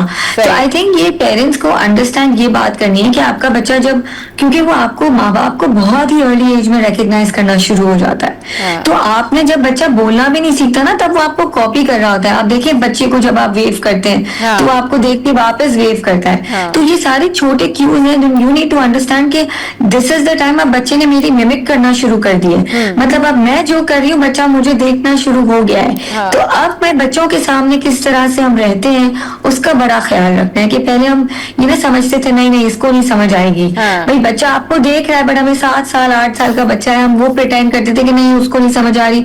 हम ये भी देखते थे कि बच्चा टीवी देख रहा है, हम आपस में भाई बराबर में बैठ के और हम लड़ रहे हैं, बट फिर बच्चा आप देखें वो बातें आपकी ही सुन रहा है, वो भले प्रिटेंड कर रहा है कि वो टीवी देख रहा है, लेकिन अब आप देखें वो बच्चा आपका, फिर आप उसके बारे में कुछ बात करें तो आप देखेंगे बच्चा आपकी तरफ देखता है। तो इससे ये पता चलता है कि बच्चा वो सुन सब रहा होता है, वो रिस्पॉन्ड नहीं कर रहा, वो एक स्पंज जैसा बन जाता है बच्चा। वो आपकी टोन कॉपी करता है, वो आपकी तरह चलना शुरू हो जाएगा। आप जैसे फोन पे बात करोगे वो भी इस तरह फोन पे बात करेगा। देखिए बच्चे, छोटे बच्चे जो होते हैं वो प्रिटेंड करते हैं कि हम भाई फोन पे किसी से बात कर रहे हैं। सही। All of these things are cues when you need to understand। Parents को ये बहुत समझने की जरूरत है कि जब ये बच्चा करना शुरू हो जाए तो उनको अंदाजा लगा लेना चाहिए कि अब बच्चा, उनको देखना जो भी कॉन्फ्लिक्ट्स हैं उनके बच्चों के सामने ही अगर आप सॉल्व करें तो अपनी टोन चेक करें, बहुत जरूरी है अपनी टोन चेक करें। रिस्पेक्ट दोनों के दरमियान जो है वो रहनी चाहिए एट ऑल टाइम्स, वो बहुत जरूरी है। सही। अच्छा, आजकल की जो पेरेंटिंग है और जो पहले पेरेंटिंग थी, आपको उसमें क्या डिफरेंस लगता है? पर्सनली मुझे ऐसा लगता है कि आजकल जो बच्चे हैं वो गूगल पे सर्च करते हैं कि how to groom our personality. हमारे पेरेंट्स ने हमें ये मैनुअली हमें सामने बिठा के ये तरीका बताया कि भाई आपने ऐसे बिहेव करना है, आपने ऐसे जो है वो रहन सहन रखना है, ये आपका स्पोर्ट्स टाइम है, ये आपके स्लीपिंग आवर्स हैं, इससे ये फायदा होगा, इससे ये नुकसान होगा। बट आजकल ज्यादातर जो है वो गूगल पे लोग जो है वो देख रहे होते हैं, बच्चे स्पेशली। पेरेंट्स के पास भी आजकल टाइम नहीं होता, वो भी बड़े बिजी होते हैं। ये भी एक बड़ी कंप्लेन है। हम जो है वो ये तो बात कर रहे हैं ना कि कॉन्फ्लिक्ट होते हैं, लेकिन आजकल पेरेंट्स के पास भी उतना टाइम नहीं होता। फिर वो जो क्वालिटी टाइम उनको अपने बच्चों को देना चाहिए वो उनको समझ नहीं आती कि क्वालिटी टाइम क्या है, और बच्चों को जो क्वालिटी टाइम देना चाहिए वो किस तरीके से उनसे बात करें। उसमें आप स्पोर्ट्स पे बात करें, उस पे पढ़ाई पे बात करें, उनके जिस चीज़ों में इंटरेस्ट है उस पे बात करें। एक जो फैमिली टाइम है वो कैसे जो है वो गुजारा जाए, और फैमिली टाइम जो है वो किस तरीके से लेके चलना चाहिए। जी नौरीन। देखिए पेरेंटिंग का तो ये अब जो है वो पेरेंटिंग बहुत डिफरेंट हो गई है। अब अगर आप कोई भी पेरेंट्स जो है वो मैं पहले यही पूछ रही हूँ, आप जो पहले के जमाने की पेरेंट्स की तरह अगर आप अपने बच्चों के साथ हैं, भाई डांट दिया बच्चे को, गुस्सा कर दिया, अपने कमरे में चले जाओ, अभी अपने कमरे में चले जाओ, मुझे तुमसे बात नहीं करनी, ये सारी चीजें जो है ना हमें फौरी तौर पे खत्म कर देनी चाहिए। अब हमें बच्चे के साथ सबसे, चाहे आप बच्चा कुछ भी गलत करे, सबसे पहले आप अपना बच्चे के साथ कनेक्शन जो है ना वो ना तोड़े। कनेक्ट, बच्चा अगर आपके साथ नहीं कनेक्ट होगा तो वो बाहर किसी के साथ कनेक्ट होगा, है ना। सोशल मीडिया का दौर है, इंस्टाग्राम है, फेसबुक, बहुत सारा ये है कि भाई बच्चे जो है वो मैसेंजर पे बात कर रहे होते हैं, अपने दोस्तों के साथ बात करते हैं। फिर अगर आपके साथ उनका कनेक्शन टूट जाता है तो फिर वो बाहर, वो प्यार, वो कनेक्शन वो बाहर की तरफ ढूंढते हैं। अब किसके साथ ढूंढते हैं क्या आपको पता नहीं चलता, क्योंकि बच्चा पूरा दिन बाहर होता है, चाहे वो फेसबुक पे होता है, फोन पे होता है, आपको नहीं पता चलता वो किससे बात कर रहा है। सो इन ऑर्डर के पेरेंट्स को पता चले कि बच्चा क्या कर रहा है, कैसा है, ठीक है, चाहे बच्चा फेल भी हो गया है आपके सामने, आपने अपने बच्चे के साथ कनेक्शन नहीं तोड़ना है। ये नहीं है कि बच्चे को हमने भाई 4 लोगों के सामने डांट दिया, गुस्सा कर दिया। बच्चे से पूछें, बच्चे से बात करें। सबसे इम्पोर्टेंट चीज ये कि पेरेंट्स जो करते हैं ना कि जो हम इकट्ठे खाना खाया करते थे, ये चीज जो पहले से चली आ रही है, जो फैमिली मील्स होते थे, ये हमारे पेरेंट्स ने, हमारे दादा दादी ने जो ये एक रूल बनाया था, आई थिंक ये जो एक गोल्डन रूल, ये मुझे लगता है ये हमेशा फॉलो होना चाहिए।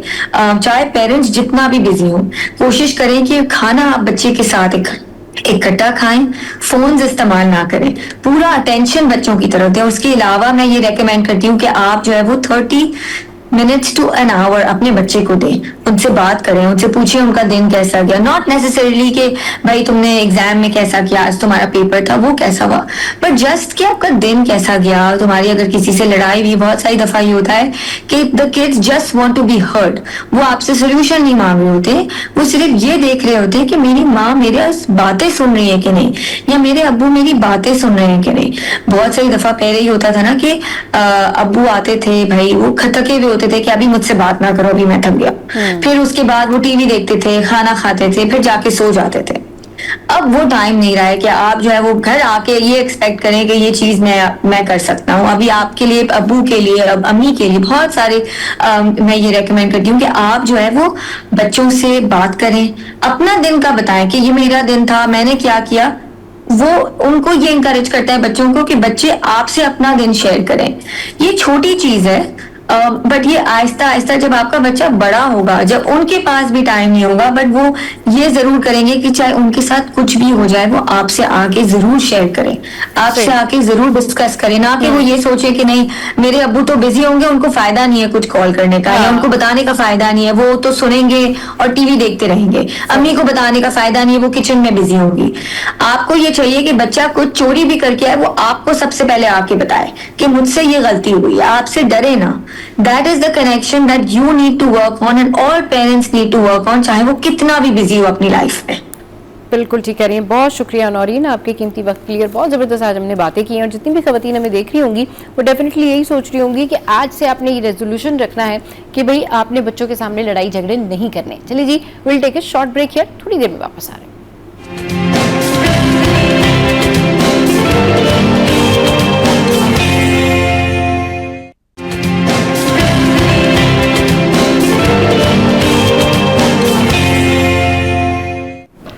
Welcome back. और अब हम बहुत इंपॉर्टेंट टॉपिक पे बात करते हैं, और ये टॉपिक है खवातीन से रिलेटेड पोस्टमार्टम डिप्रेशन के हवाले से। बहुत सारी खवातीन जो हैं जब उनके यहाँ आफ्टर डिलीवरी बेबी होता है तो वो उसको लेकर बहुत ज़्यादा कॉन्शियस भी होती हैं और परेशान भी रहने लगती हैं। अच्छा, ये जो डिप्रेशन होता है ये कुछ इस तरह से होता है कि कुछ खवातीन को अजीब अजीब से ख्याल आने लगते हैं, कुछ जो है वो उदासी का शिकार हो जाती हैं, कुछ को जो है इस तरह से प्रॉब्लम शुरू हो जाती है कि पता नहीं बेबी के लिए वो इतनी ज़्यादा कॉन्शियस हो जाती हैं, स्लीप डिसऑर्डर होता है, फिर एनेमिक भी होती हैं। बहुत सारे प्रॉब्लम्स मिलकर एक साथ ये टर्म बन जाती है जिसको हम कहते हैं पोस्टमार्टम डिप्रेशन। इसके लिए बहुत सारी खवातीन जो है वो रेगुलर गायनी के पास भी जाती हैं, मगर साइकेट्रिस्ट के पास नहीं जाती, जो कि एक्चुअल प्रॉब्लम है। गायनी आपको फिजिकली जो है वो चेक करती है और आपको बताती है कि इंटरनल आपके अंदर क्या कमी है, आपके लैब्स रिजल्ट क्या कह रहे हैं, बाकी आपके साथ क्या प्रॉब्लम है जिसका ट्रीटमेंट किया जाए। लेकिन साइकोलॉजिकल डिसऑर्डर जो होता है वो उसका ताल्लुक आपके थॉट से होता है, उसका ताल्लुक आपके लाइफस्टाइल से होता है। और ये जो डिप्रेशन होता है ये मैं तो ये कहती हूँ कि आपको शायद पंखे की आवाज़ से भी हो सकता है। यानी अगर पंखा चल रहा है आपके रूम में और मुस्तकिल आपने ये सोच लिया है कि आपको पंखे की आवाज़ से डिप्रेशन हो रही है तो डिप्रेशन बन जाएगा। तो जो चीज़ भी आपकी सोच पर हावी हो जाए या जिस चीज़ के बारे में आप ओवर थिंकिंग करते हैं वो डिप्रेशन की सूरत अख्तियार कर लेती है। तो इस पर बात करते हैं कि पोस्टमार्टम डिप्रेशन से जो है वो कैसे लेट गो किया जाए। जो खवातीन इस सारी सूरत हाल का शिकार होती हैं, या अभी भी बहुत सारी ऐसी खवातीन होंगी जिनके यहाँ रिसेंट जो है वो बेबी मौजूद है और न्यू बॉर्न बेबीज मौजूद हैं, तो वो किस तरीके से इस सारे सिचुएशन से ओवरकम कर सकती हैं। इस पर बात करने के लिए हमें डॉक्टर मोनिका वस्वानी ने ज्वाइन किया है, उनको शो में वेलकम करते हैं। अस्सलाम वालेकुम, वेलकम टू द शो। कैसी हैं डॉक्टर साहब आप? मैं ठीक ठाक, अल्लाह का शुक्र है। आप कैसी हैं? मैं बिल्कुल ठीक ठाक। अच्छा, पोस्टमार्टम डिप्रेशन जो है बेसिकली ये क्यों होता है, इसकी क्या वजूहात हैं और किन चीज़ों का ध्यान रखना चाहिए खवातीन को आफ्टर डिलीवरी?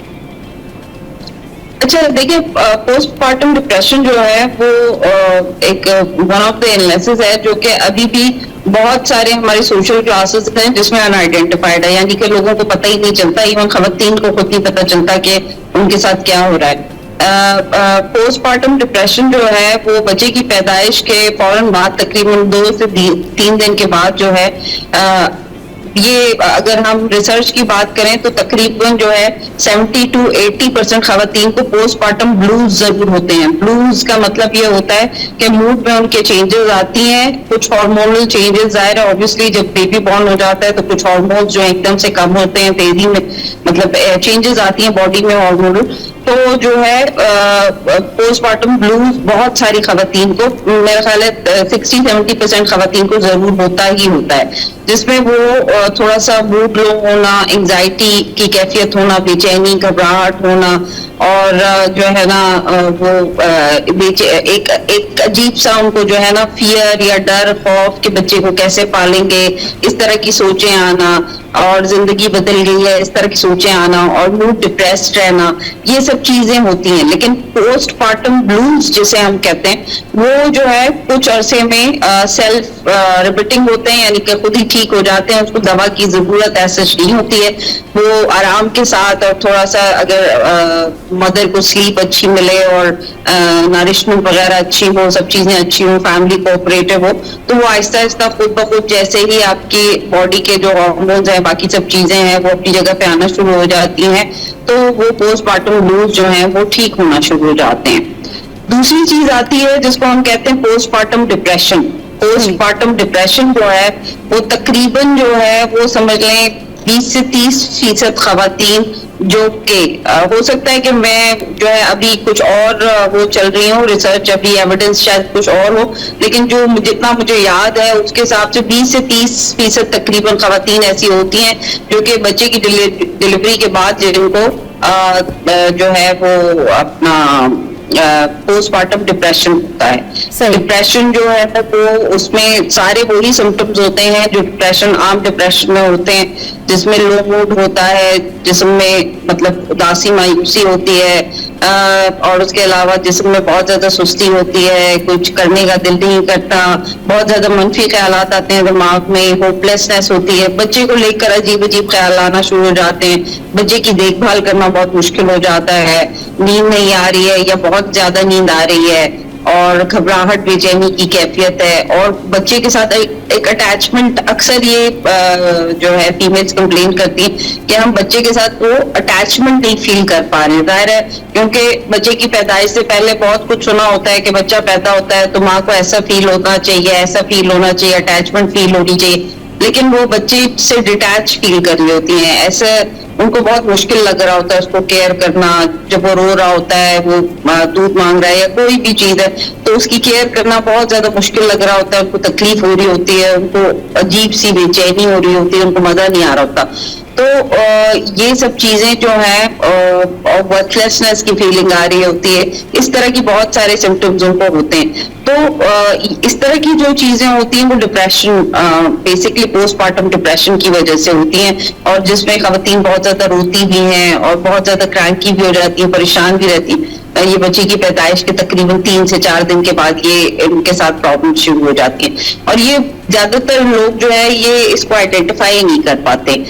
इवन पढ़ी लिखी खवातीन भी इस चीज को आइडेंटिफाई नहीं कर पाती कि उनके साथ क्या हो रहा है, और जो मशहूर हजरात होते हैं या फैमिली जो होती है वो तो इस चीज वो डिनाइल में होती है कि भाई डिप्रेशन किस चीज का है, तो ये तो खुशी की बात है, औलाद पैदा हुई है, तुम्हें तो अल्लाह ने ये ऐसे किया है, तुम तो बहुत खुश नसीब हो, ये वो इस तरह करके उसको बोल रहे होते हैं, बल्कि उसको बुरा महसूस करा रहे होते हैं कि जी आपको औलाद हुई और आप नाशुक्रापन कर रही हैं और आप ऐसे कर रही हैं। तो मतलब वो उसकी कैफियत को नहीं समझ रहे होते कि जिस कैफियत से वो मरीज गुजर रहा है उसको नहीं वो हैंडल करने की कोशिश कर रहे होते, बल्कि वो उसको सोशली और मॉरली जो है ना वो कर रहे होते हैं कि जो इंस्टिगेट कर रहे होते हैं कि आप सही नहीं कर रही। लेकिन बेसिकली ये जो आपके बॉडी में हार्मोनल चेंजेस हैं उसकी वजह से ये सारे प्रॉब्लम्स हो रहे होते हैं, आपके ब्रेन में कुछ न्यूरोकेमिकल चेंजेस होते हैं उसकी वजह से ये प्रॉब्लम्स हो रहे होते हैं, लेकिन लोग उसको आइडेंटिफाई नहीं कर पाते। ये postmortem depression,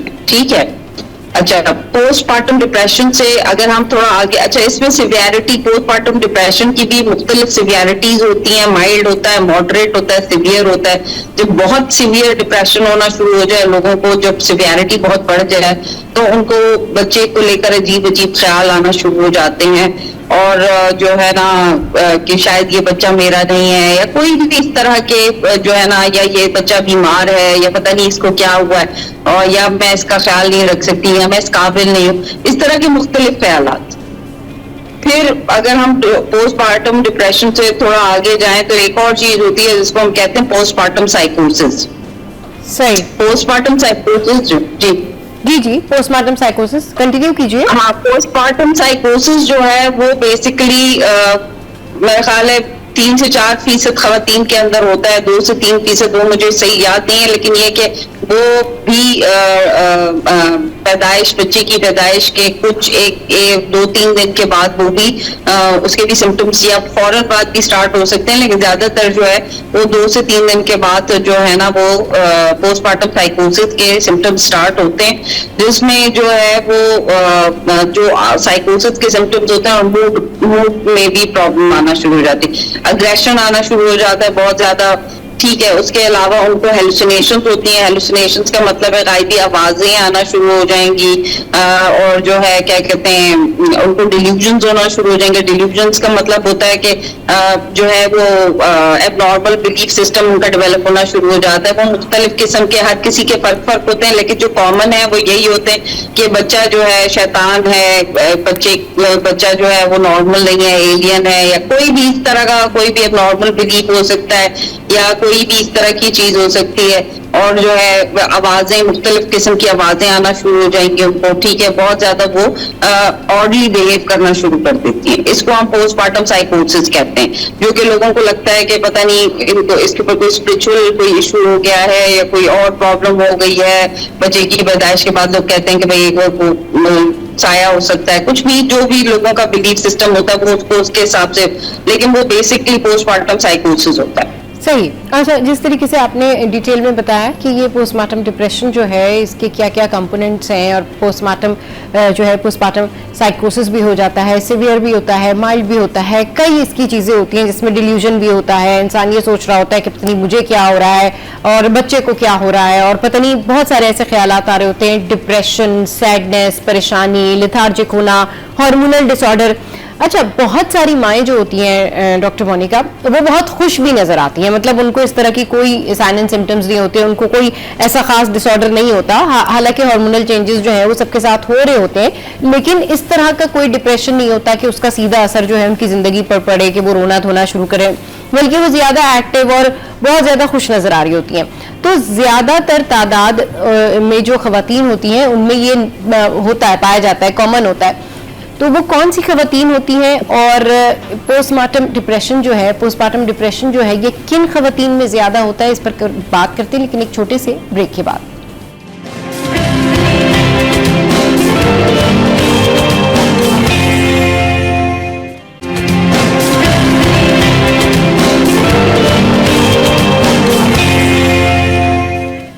welcome back. Postmortem depression के हवाले से हम बात कर रहे हैं कि इसके साइन एंड सिम्टम्स क्या होते हैं। डॉक्टर मोनिका ने डिटेल में हमें बताया है कि ये किस तरह होता है, इसकी क्या अलामात है, लेकिन ये क्यों होता है। बहुत सारी माएँ खुश नजर आती हैं, बहुत सारी माएँ जो है उनके अंदर ऐसे कोई साइन एंड सिम्टम्स नहीं होते। तो डॉक्टर मोनिका से पूछते हैं कि डॉक्टर मोनिका ये बताइए कि किन खवातीन में पोस्टमार्टम डिप्रेशन जो है वो कॉमन होता है, और उसकी क्या वजूहत होती है। क्या इसकी वजूहत ये होती है कि थ्रू आउट उन्होंने जो गायनेकोलॉजिस्ट सिलेक्ट की होती है, या जिस जगह से उन्होंने ट्रीटमेंट कराया होता है उन्होंने उनको मेंटली प्रिपेयर नहीं किया होता, या ड्यूरिंग प्रेगनेंसी उनको कोई साइकेट्रिस्ट या फिर कोई ऐसा शख्स या कोई ऐसी डॉक्टर नहीं मिली होती जो उनको थ्रू आउट गाइड कर सके। जी देखिए, पोस्टमार्टम डिप्रेशन के एक तो मुख्तलिफ किस्म के जो है ना रीजंस हो सकते हैं। बायोसाइकोसोशल हम इसको कहते हैं। बायोसाइकोसोशल का मतलब ये है कि बायोलॉजिकल रीजंस, जैसे कि जेनेटिक इनहेरिटेबिलिटी एक बहुत इंपॉर्टेंट चीज है जिसको अक्सर लोग ये कंसिडर करते हैं। अगर आपके माँ बाप के अंदर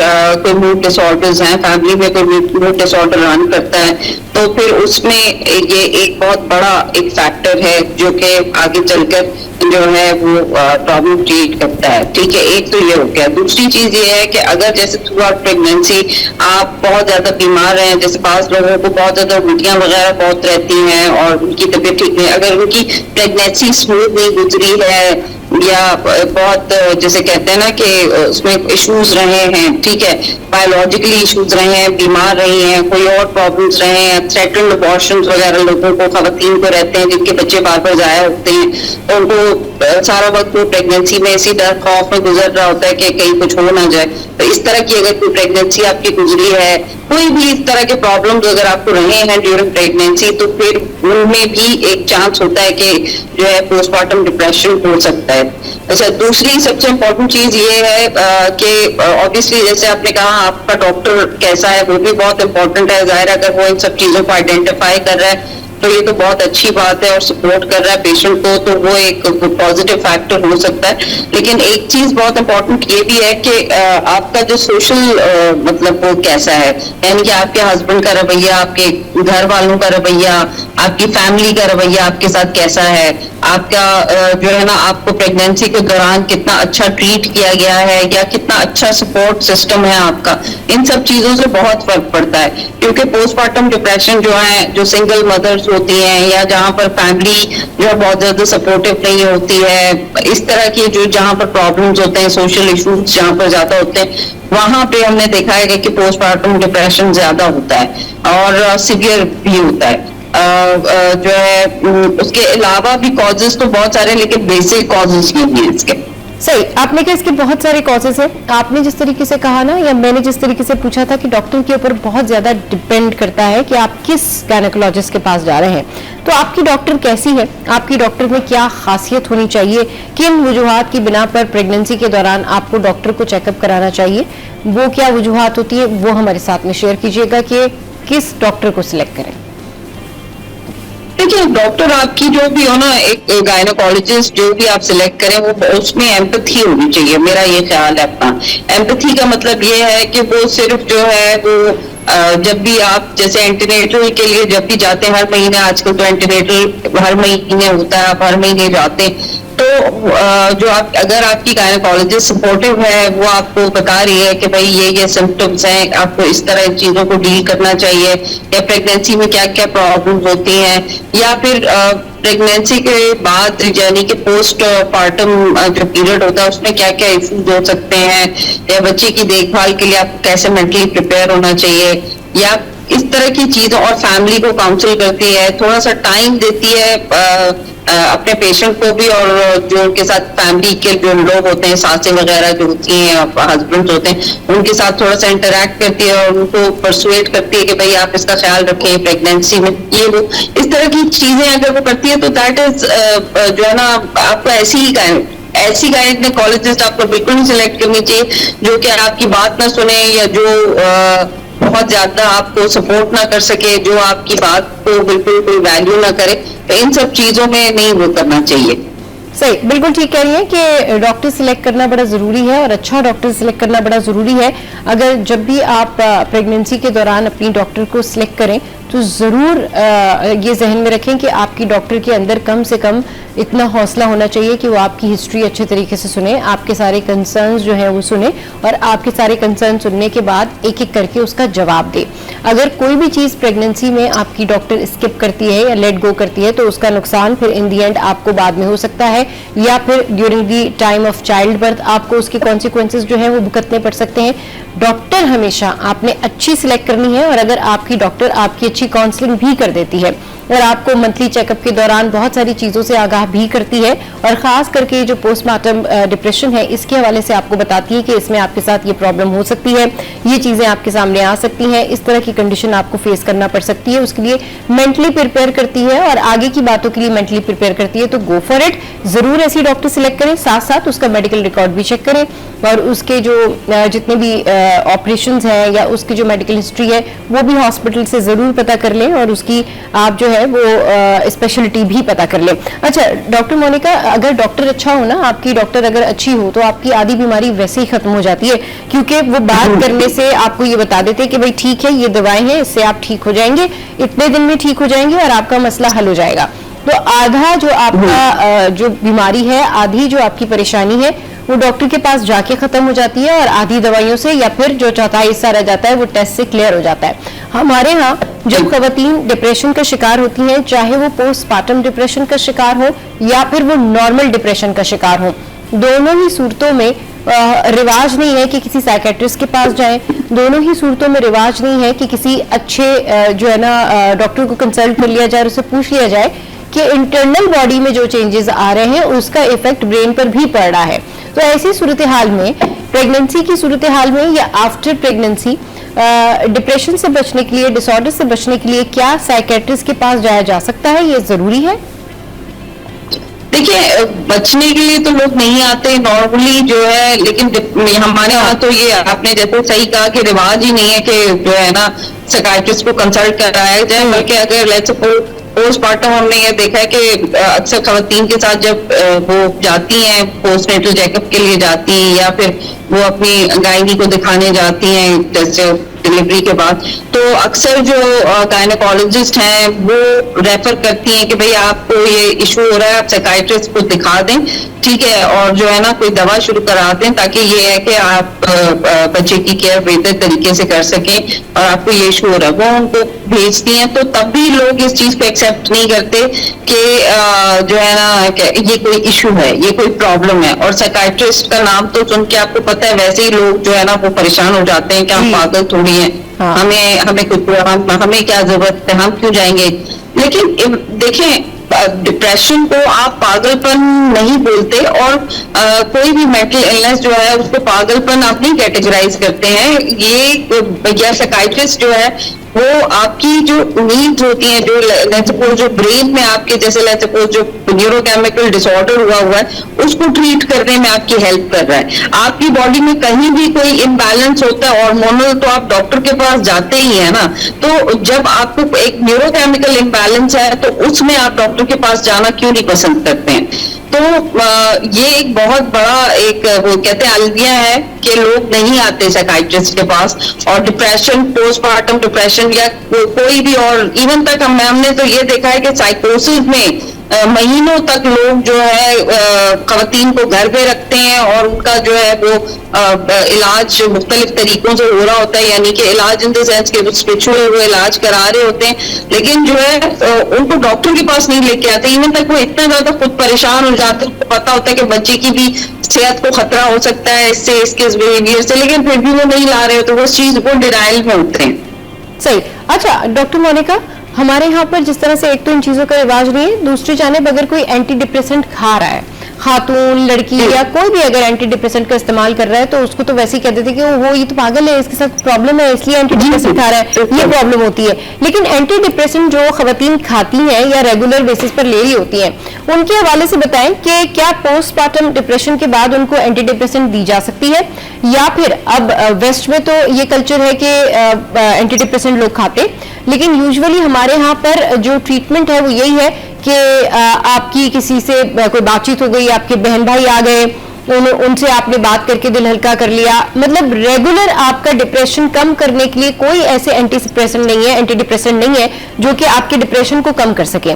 तो क्या ये सजेस्ट की जा सकती है एंटी डिप्रेसेंट खाना खवातीन के लिए कैसा है, चाहे वो प्रेगनेंसी से पहले हो, चाहे वो प्रेगनेंसी के बाद हो, न्यूबॉर्न बेबी के साथ हो, इससे फर्क पड़ता है? जी, आपने बहुत अच्छा क्वेश्चन रेज किया है, क्योंकि जो है वो अक्सर खवातीन जो हमारे पास आती हैं, यानी कि जिनकी शादियां नहीं हुई या जिनकी रिसेंट शादियां हुई हैं और वो डिप्रेशन से गुजर रही हैं, तो अगर एंटी डिप्रेसेंट ले रही होती हैं और शादी हो जाती है तो सबसे पहला सवाल ये होता है कि अगर हम प्रेग्नेंट हो जाते हैं तो क्या हम एंटी डिप्रेसेंट खा सकते हैं। तो जो इम्पोर्टेंट चीज ये है कि कुछ ऐसी एंटी डिप्रेसेंट्स हैं जो कि प्रेगनेंसी के जो बाद वाले जो मतलब 3 मंथ्स के बाद वो ली जा सकती है। कॉन्ट्रा इंडिकेशन नहीं है। कॉन्ट्रा इंडिकेशन नहीं है का मतलब ये है कि देखिए वैसे तो प्रेगनेंसी में एक पैराडोल भी आपको खाना नहीं चाहिए, मतलब जाहिर दवाई आपको नहीं खानी चाहिए, क्योंकि बच्चे की ग्रोथ पे उसका कुछ ना कुछ असर पड़ता है। लेकिन अगर बहुत सीवियर आप डिप्रेशन और एंजाइटी का आप शिकार हैं तो कुछ ऐसी एंटी डिप्रेसेंट्स हैं जो कि प्रेगनेंसी के दौरान भी दी जा सकती हैं या कंटिन्यू की जा सकती हैं। अगर आप बहुत, क्योंकि अगर दवाई आप रोकेंगे और आपको रिलैक्स हो जाएगा तो फिर जो है आपके लिए बच्चे के साथ प्रेगनेंसी को गुजारना बड़ा मुश्किल हो जाएगा। और पोस्टमार्टम जो पीरियड होता है जिसमें अक्सर लोगों को डिप्रेशन होता है, तो उसमें देयर आर एंटी डिप्रेसेंट्स जो कि सेफ हैं, और बच्चे की पैदाइश के बाद अगर आपको डिप्रेशन हो रहा है तो आप वो खा सकते हैं। इवन एंटीसाइकोटिक्स हैं जो कि सेफ हैं, जो कि खाई जा सकती है, कंपैरेटिवली सेफ है, ठीक है। और उसमें इवन लैक्टेटिंग मदर्स को भी हम दे देते हैं। देखिए बाय बुक अगर हम जाएंगे बहुत सारी चीजें हैं रिलेटिवली, इसको हम कहते हैं रिलेटिवली सेफ, यानी कि एब्सोल्युटली तो सेफ कोई भी चीज नहीं होती ना, कोई भी दवा एक्यूरेट तो बिल्कुल 100% तो कोई भी चीज नहीं होती, लेकिन उसको कहना चाहिए मैंने आपसे कहा ना कि अगर आप एक पैनाडोल भी लेते हैं, कोई आप एंटीबायोटिक, तो वो भी प्रेगनेंसी में तो खाई जा सकती है। लेकिन ये है कि कुछ ऐसी एंटीबायोटिक्स, कुछ ऐसी चीजें हैं, कुछ दवाइयां जो जिनको हम कहते हैं रिलेटिवली सेफ है, यानी कि अगर बहुत जरूरत पड़े तो दी जा सकती है। अच्छा डॉक्टर मोनिका, ये बताइएगा कि पोस्टमार्टम डिप्रेशन के वाले से हम बात कर रहे हैं, लास्टली एंड शॉर्टली ये बताइएगा कि अगर किसी की फैमिली बहुत ज्यादा अच्छे से ट्रीट करती है प्रेगनेंसी के बाद, न्यूबॉर्न बेबीज के साथ खवातीन का बहुत ज्यादा अच्छा ख्याल रखा जाता है, साथ साथ उनको गायनेकोलॉजिस्ट या साइकेट्रिस्ट के पास भी दिखाया जाता है, वो तमाम तर तकाजे पूरे किए जाते हैं जो इलाज के हैं, और साथ साथ उनका जो हस्बैंड है उनके साथ बहुत अच्छी ट्रीटमेंट रखता है, उनको अच्छे से जो है वो ट्रीट करता है, ख्याल रखता है, तानेबाजी नहीं करता है, तो उससे ये काफी हद तक ठीक हो सकता है। पोस्टमार्टम डिप्रेशन कंप्लीटली रिकवर हो सकती है खवातीन? जी बिल्कुल। पोस्टमार्टम डिप्रेशन हमने ये देखा है, अगर वक्त रहते ही इसको टाइमली ट्रीट कर लिया जाए तो ये कम्प्लीटली रिजॉल्व हो जाता है और फिर ये आगे फर्दर आपको इतना परेशान नहीं करता। लेकिन हमने ये चीज भी देखी है कि लोग जो है वो पोस्टमार्टम डिप्रेशन में खवातीन होती हैं, उनके घर वाले भी बहुत अच्छे होते हैं, हस्बैंड्स भी बहुत अच्छे हैं, फैमिली बहुत अच्छी है, सपोर्टिव है, सब है, लेकिन वो साइकाइट्रिक हेल्प नहीं लेते। इवेंचुअली वो यही बात होती है, मिथ्स हैं बहुत सारे कि भाई दवा नहीं खानी है, इस तरह मतलब जो भी इश्यूज हैं, ठीक है। इवन तक वो साइकोलॉजिकल हेल्प भी नहीं लेते, कोई टॉक थेरेपी ऐसी भी कोई चीज नहीं करवानी कि उसमें होते हैं वो वैसे वो सपोर्टिव होते हैं, लेकिन वही बात है कि साइकाइट्रिक इशू को वो लोग इतना ज्यादा, बहुत सारे लोग जो है ना वो नहीं करते हैं कि हाँ भी साइकाइट्रिक इशू भी हो सकता है। तो फिर वो जो कि अगर let's suppose postmortem depression untreated रहता है और अगर सीवियर है तो वो ये देखा है कि वो आगे एक्सटेंड हो सकता है, मतलब वो फिर आगे आपके साथ वो क्रॉनिक उसमें जा सकता है। सही, ठीक है। बहुत शुक्रिया डॉक्टर मोनिका आपके कीमती वक्त के लिए, आपने अपना कीमती वक्त हमारे शो के लिए निकाला और बहुत मुफीद बातें हमने की। बात यही है इन जनरल कि जब भी किसी खातून को ये साइन एंड सिम्टम होते हैं या खवातीन पोस्टमार्टम डिप्रेशन का शिकार होती हैं, डेफिनेटली उनका माहौल, उनका सराउंडिंग कितना भी अच्छा हो, लेकिन उसके लिए आपको हेल्प के लिए डॉक्टर की, गायनेकोलॉजिस्ट की, स्पेशलिस्ट की, साइकेट्रिस्ट की जरूरत पड़ती है। जरूर जाएं, 2-3 सेशन में ही जो है वो आपको बहुत ज्यादा फर्क महसूस होगा। चलिए जी, शो में या वक्त एक ब्रेक का, ब्रेक के बाद वापस आएंगे, फिर करेंगे ढेर सारी बातें।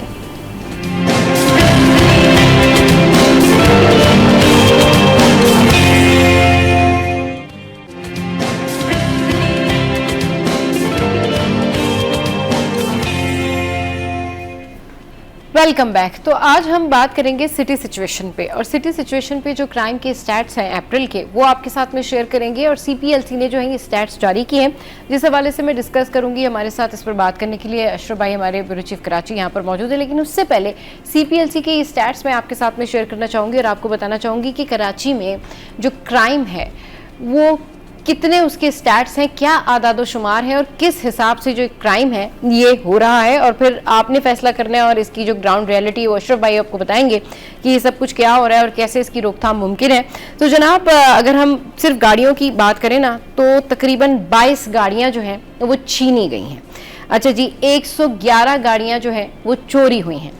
फिर ऑलमोस्ट अगर बाइक्स की बात की जाए तो 2700 के करीब, यानी 2723 के करीब जो बाइक्स हैं वो चोरी हुई हैं या छीनी गई हैं या स्नैच हुई हैं। अच्छा जी, फिर किडनैपिंग हुई है, इसमें एक केस रिपोर्ट हुआ है, जबकि एक्सटॉर्शन के जो हैं वो 9 केसेस रिपोर्ट हुए हैं, यानी धमकी देना और किसी से फिर पैसे तलब करना। और इसके अलावा होमिसाइड यानी 42 कत्ल। अब वो किसी भी वजूहात की बिना पे हुए हैं, जाती रंजिशें हों, प्रॉब्लम हो, या चलते हुए किसी से डकैती के दौरान एंड ऑल दैट। और बैंक रॉबरी और डकैती इन्होंने शो किया है सीपीएलसी वालों ने 0। ये ताज़ा तरीन स्टैट्स हैं जो मैंने आपके साथ में शेयर किए। अब इस पर बात करने के लिए ब्यूरो चीफ कराची अशरफ भाई हमारे साथ मौजूद हैं। बहुत शुक्रिया अशरफ भाई, आपने हमारे शो के लिए वक्त निकाला। अशरफ भाई, ये है हमारे शहर की वो सिचुएशन, और रेगुलर बेसिस पे डेली हम बताते हैं कि हमारे यहाँ जो क्राइम रेट है उसकी सूरत हाल ये है कि दिन ब दिन बढ़ता जा रहा है, मगर फिर भी सब अच्छा है की रिपोर्ट है। ऐसा क्यों है? उनके मुताबिक, यानी सब अच्छा है कि जो रिपोर्ट देते हैं उनके मुताबिक ये इतना बड़ा शहर है, ये तो बहुत पीनट के मुतरादिफ है ये क्राइम। तो जी बिल्कुल सबा, आप सही कह रही हैं। आबादी के लिहाज से देखें तो बहुत बड़ा कंसर्न नज़र आता है। और जो डाटा आबादी के लिहाज से 2 करोड़ से ज़ायद की आबादी का शहर है कराची शहर, और CPLC ने डाटा दिए जो आपने अभी बताया, जिसमें क्राइम की सिचुएशन बताई 1 अप्रैल से लेकर 30 अप्रैल यानी 30 दिनों के अंदर कराची शहर में क्या हुआ है। 4 व्हीलर जो है गाड़ियाँ यानी कि जो चोरी हुई हैं या छीनी गई हैं वो 22 रिपोर्ट हुई हैं। 4 व्हीलर जो गाड़ियाँ हैं वो जो चोरी हुई हैं वो 111 हुई हैं। 2 व्हीलर जो हैं स्नैच हुई हैं जो कि तकरीबन 470 के करीब हुई हैं। और 2 व्हीलर जो चोरी हुई हैं 2723। अगर 2723 और ये 2 व्हीलर स्नैच जो हुई हैं छीनी गई हैं वो सब मिला लें तो रोज की 100 बाइकें हो गई। तो रोज की 100 करें 30 दिन में 3000 बाइकें हो गई। तो अब ये कंसर्न है कि यहाँ पे जो लोग हैं वो कितने अमन अमान की सिचुएशन क्या है। अगर आप देखें कोई भी पुलिस के जो सरबराह पिछले सालों से उसका मुकाबला करते हैं कि भाई उससे क्राइम रेट कम हो गया, लेकिन ये जो रिपोर्ट है 1 महीने की जिसमें हम ये देख रहे हैं कि मोबाइल फोन जो है स्नैच हुए हैं, ये तो वो हैं सबा जो रिपोर्ट हुए हैं। जाके जो अनरिपोर्टेड तो कितने सारे ऐसे केसेस हैं जो रिपोर्ट ही नहीं होते। बहुत सारे लोग जो मोबाइल छीनता है तो कहते हैं भाई जाओ, कौन पुलिस में जाए, फिर एक नई मुसीबत उसको फिर शनाख्त करो, फिर FIR कटवाओ, फिर ये करो। तो वो कहते हैं भाई चला गया ना, जाओ जान तो बच गई। अब सिचुएशन ये है कि किडनैपिंग और रैंसम यानी कि आपने किसी को किडनैप किया शॉर्ट टर्म और उसको रैंसम लिया, मतलब कि जो पैसे लिए तावान लिया, तो 1 रिपोर्ट हुआ है। एक्सटॉर्शन जो है धमकी दे के जो पैसे वगैरह ये सारा होता है वो 9 रिपोर्ट हुए हैं। और कत्ल के 42 कत्ल किए गए यानी कि 30 दिनों में 42 एवरेज जो है 1 से ज्यादा का आ रहा है।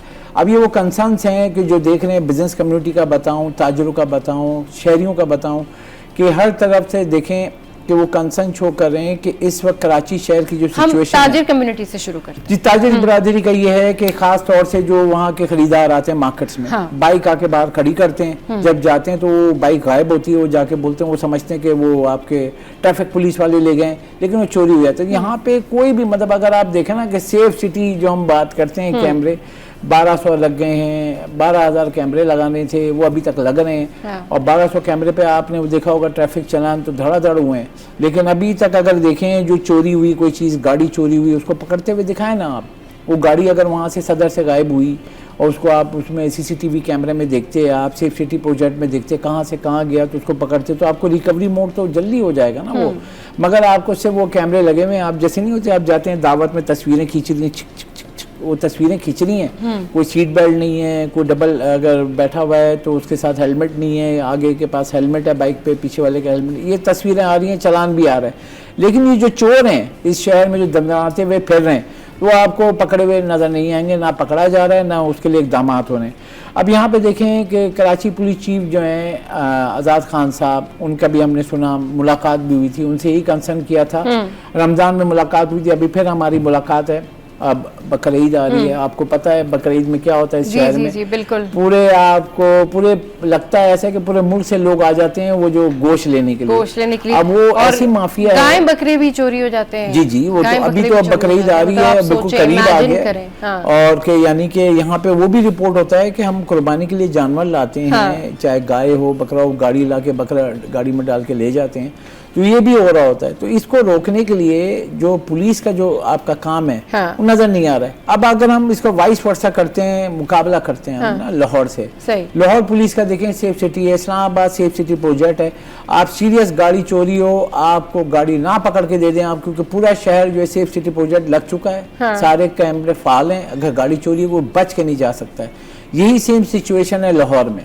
देखें अगर वहाँ पे कोई भी हुकूमत या मुतलका इदारे काम कर रहे हैं तो उसकी चीज भी नजर आ रहा है आवाम को। अगर ये बोलते हैं कि भाई इतना बड़ा मेगा सिटी है, ठीक है, हम मानते हैं कि 2 करोड़ की आबादी का शहर है, 2 करोड़ की आबादी का अगर देखें, फिर मैं वो बता रहा हूँ सब, अगर हम 2 देख रहे हैं, 2 व्हीलर स्नैच और 2 व्हीलर जो है थेफ्ट यानी जो चोरी हुई है, 3000 से ज्यादा हैं बाइकें। मतलब आप कंसर्न देखें कि आपके लॉ एंड ऑर्डर की सिचुएशन इस वक्त जो आपका पेट्रोलियम प्राइस पर लीटर 470 रुपये, परेशान हुआ हुआ है गरीब आदमी, उसको घर चलाना मुश्किल हुआ है, बिजली का बिल देना मुश्किल हुआ हुआ है, गैस का बिल देना मुश्किल हुआ हुआ है, फिर LPG खरीदे। मतलब एक आम आदमी का अगर सोचें, हम लेट सपोज एक गरीब आदमी हो, जाता है घर से निकलता है, किराए के मकान में रहता है, मियाँ बीवी हैं, 2 बच्चे हैं, खाना पकाना है तो गैस नहीं आ रही है, LPG लो, फिर वहाँ से निकलता है, वो किस परेशानी में है कि भाई घर में खाना भी देना है, जाके मैं मजदूरी करूंगा, कमाऊंगा, अब जाके पेट्रोल डलाता तो 1 लीटर पेट्रोल 417 रुपए का है। मतलब आप उसकी परेशानी देखें ना। गवर्नमेंट क्या होती है, आईन पाकिस्तान ये कहता है कि यूटिलिटी जो है तमाम पानी बिजली गैस फराहम करना हुकूमत का काम है। फिर उसके बाद वजीर आजम हो गए, पूरी कैबिनेट हो गई, ये सारी उनका काम है कि किस तरीके से आवाम गरीब आवाम को जिंदा रखना है। अब आपने टैक्सों का बोझ लगा दिया है।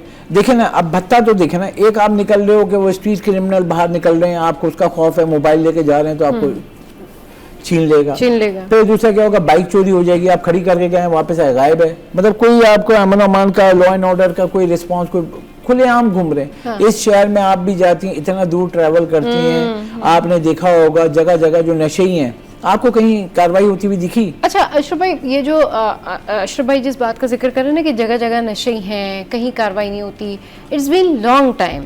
हम इस बारे में बात कर रहे हैं कि ये जो नशेई अफराद हैं कुछ नहीं कर सकते, क्राइम आप जीरो नहीं कर सकते। वो तो जाहिर है कराची इतना बड़ा शहर है, उसको हम लाहौर से कंपेयर नहीं कर सकते, उसका तो कंपैरिजन बनता ही नहीं है, चले जी ऐसे कर लेते हैं। लेकिन जो आंखों से नजर आ रहा है आपको, जो अंडरपास के नीचे जो ये नशेई अफराद बैठे हुए हैं, जो वहां पर क्राइम हो रहा है, जो वहां पर अजीब अजीब हरकतें हो रही हैं, आप उसको नहीं रोक सकते।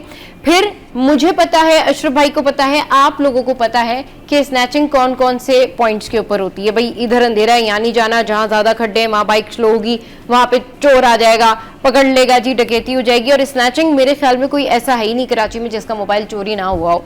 सबके मोबाइल स्नैच हो चुके हैं और सब इस तजर्बे से गुजर चुके हैं। ये तो एक ऐसा हो गया, कोई ट्रेडिशन बना लिया इन्होंने, मोबाइल चोरी, मतलब इट्स अ कॉमन थिंग। आपने जो एक्चुअल में जो इशू है ना, उसको आपने यूज टू कर दिया है लोगों को कि अच्छा मोबाइल चोरी हो गया, फाइन। मतलब अगर कोई किसी को बताता है मेरा मोबाइल स्नैच हो गया, तो यहाँ ये एक बड़ी मामूली बात है, अच्छा मोबाइल स्नैच हो गया। अगर यही बात आप चले मुल्क से बाहर ना जाएं, ये लाहौर चले जाएं, कहीं और दूसरे शहरों में चले जाएं, वहाँ लोग कंसर्न से पूछते हैं रियली मोबाइल चोरी हो गया, कहाँ से चोरी हो गया, क्या हो गया।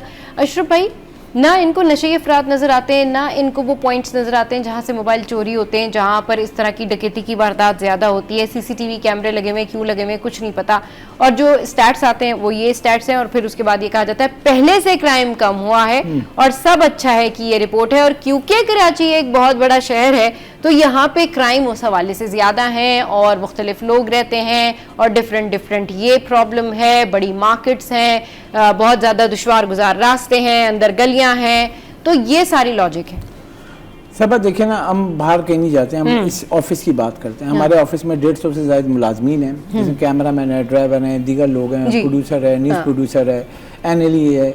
आप जाती हैं शाम को, आप इन लोग से मुलाकात करिएगा, आप पूछिएगा कि एक महीने में कितने लोगों के साथ वारदात हुई। हमने खबरें भी चलाई। अफसोस होता है कॉजवे से जाते हैं, कॉजवे से आप जाएं शाम को, जैसे कभी लेट हो जाता है, आप जाती हैं, आपको कोई लाइटिंग नहीं है, नहीं अंधेरा है, और ये शॉर्टकट है टुवर्ड्स कोरंगी, ब्रुक्स चौरंगी से आप जा रहे हैं शरफ फैसल के लिए, और कोई भी नहीं होता खुलेआम। मतलब यहाँ पे तो इतनी सारी हमने खबरें चलाई कि वहाँ पे आके मतलब के नाका लगा के लूटा गया है। फिर जब पुलिस को बोला, फिर हमने बताया, फिर यहाँ पे हमने कोरंगी एसोसिएशन ट्रेड इंडस्ट्री को बोला, उन्होंने खत लिखा।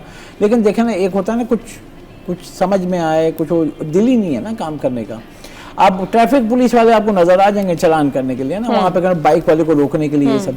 लेकिन भाई आप शहर में जो ये दंदनाते हुए फिर रहे हैं, डाकू, ये स्नैचर, ये सब, तो आप इनके लिए कुछ करें ना।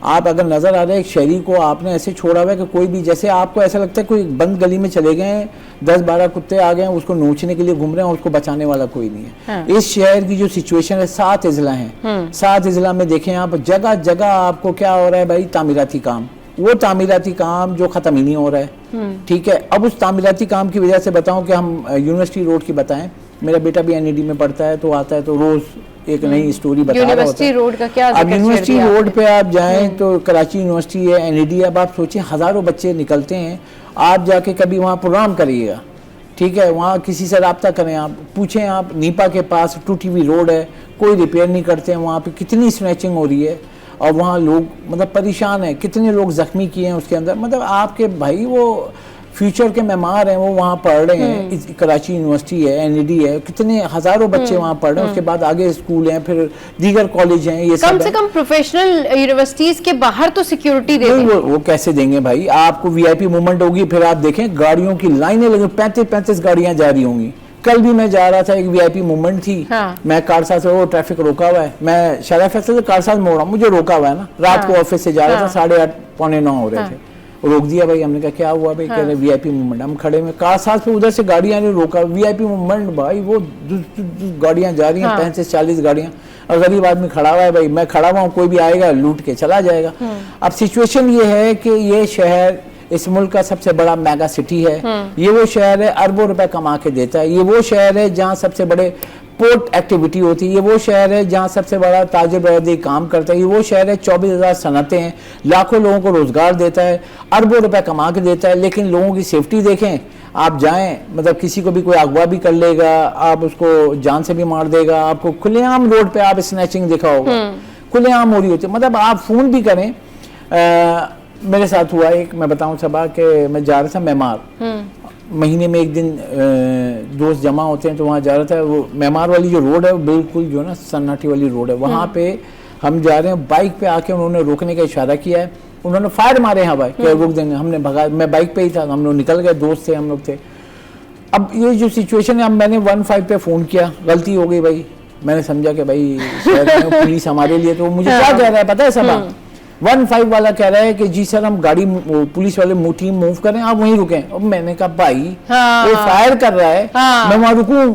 सही, मैं तो भागूंगा, आप जाके वहां पे सेफ्टी करो। अब ये मैंने आजाद खान साहब जो कराची पुलिस चीफ है उनको भी बताया, IG सिंध साहब को भी बताया। अब ये सिचुएशन ये है कि देखें, हम हैं ब्रिज, जो मीडिया कम्युनिकेशन जिसे कहते हैं कि जो मुतलका इदारे हैं या सरकार है या हुकूमत सिंध है, उसके बीच में हम पब्लिक के दरमियान एक ब्रिज है, वो इंफॉर्मेशन जो मसाइल है वो हम बताते हैं। हमारे साथ भी होते हैं, हम इसी शहर के शहरी हैं, इसी शहर में रहते हैं, जो मेरे साथ, जो दीगर के साथ हो रहा है मेरे साथ भी हो रहा है, वो अगर मैं शिकायत कर रहा हूँ तो बुरा मान जाते हैं। मेन ये है कि देखें, इस शहर में आपको जाके देखें, अभी बकरीद आ रही है, आपको जगह जगह जो है वो आपको क्या बोलते हैं, वो सारे वो पुलों के नीचे सब जगह पे लोग नजर आ रहे हैं, औरतें बच्चे लेके।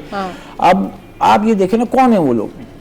आप इस तरीके से इस्लामाबाद में आप लाके डेरा डाल सकते हैं, आप लाहौर में डाल सकते हैं। हाँ, बात वही है ना कि अगर इस शहर में कोई भी एक्टिविटी हो रही है तो आप उसके ऊपर नजर रखें और ये सोचें कि ये लोग कहाँ से आए, कौन लोग हैं। अगर मवेशी मंडियों के हवाले से बात की जाए तो वहाँ पर स्पेशली जो हमारे यहाँ मंडी लगती है, जो ऑर्गेनाइज मंडी है, वहाँ पर लगी हुई है, मगर कोई चेक एंड बैलेंस नहीं है, कोई पूछने वाला नहीं है, कोई ये बात करने वाला नहीं है कि आम शहरी को पता है कि किस मोड़ पे, किस नाके पे कहाँ स्नैचिंग हो रही है। आम लोगों को पता है कि कौन सी जगह सड़क खराब है, कौन सी जगह प्रॉब्लम है, कहाँ लोड शेडिंग हो रही है। लेकिन अगर नहीं पता तो पता नहीं, उन लोगों को नहीं पता जो इंतजामिया है, उन लोगों को नहीं पता जिन्होंने ये इकदाम कर रहे हैं। आप 100% कोई चीज़ ठीक नहीं कर सकते तो कम से कम 60-70% ही काम कर दें, ताकि इस शहर की रौनकें जो हैं जैसे बहाल हैं ऐसे मज़ीद बहाल हो जाएं और वाकई ये सिटी ऑफ लाइट्स कहलाए, सिटी ऑफ लोड शेडिंग ना कहलाए। बहुत शुक्रिया अशरफ भाई आपके कीमती वक्त के लिए। शो में यहाँ वक्त एक ब्रेक का, ब्रेक के बाद वापस आएंगे, फिर एक और टॉपिक पे डिस्कशन करेंगे।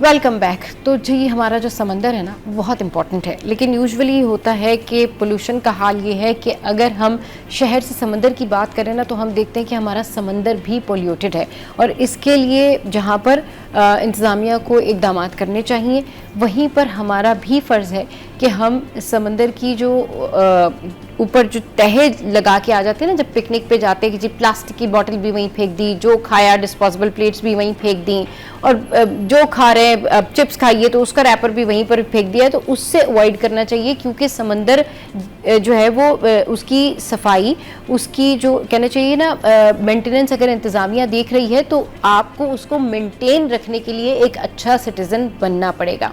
जब आप विज़िट करते हैं सी का, जब आप विज़िट करते हैं समंदर का, तो ये ज़रूर ख्याल रखा करें कि अल्लाह ताला की दी हुई नेमतों में से समंदर एक बहुत बड़ी नेमत है।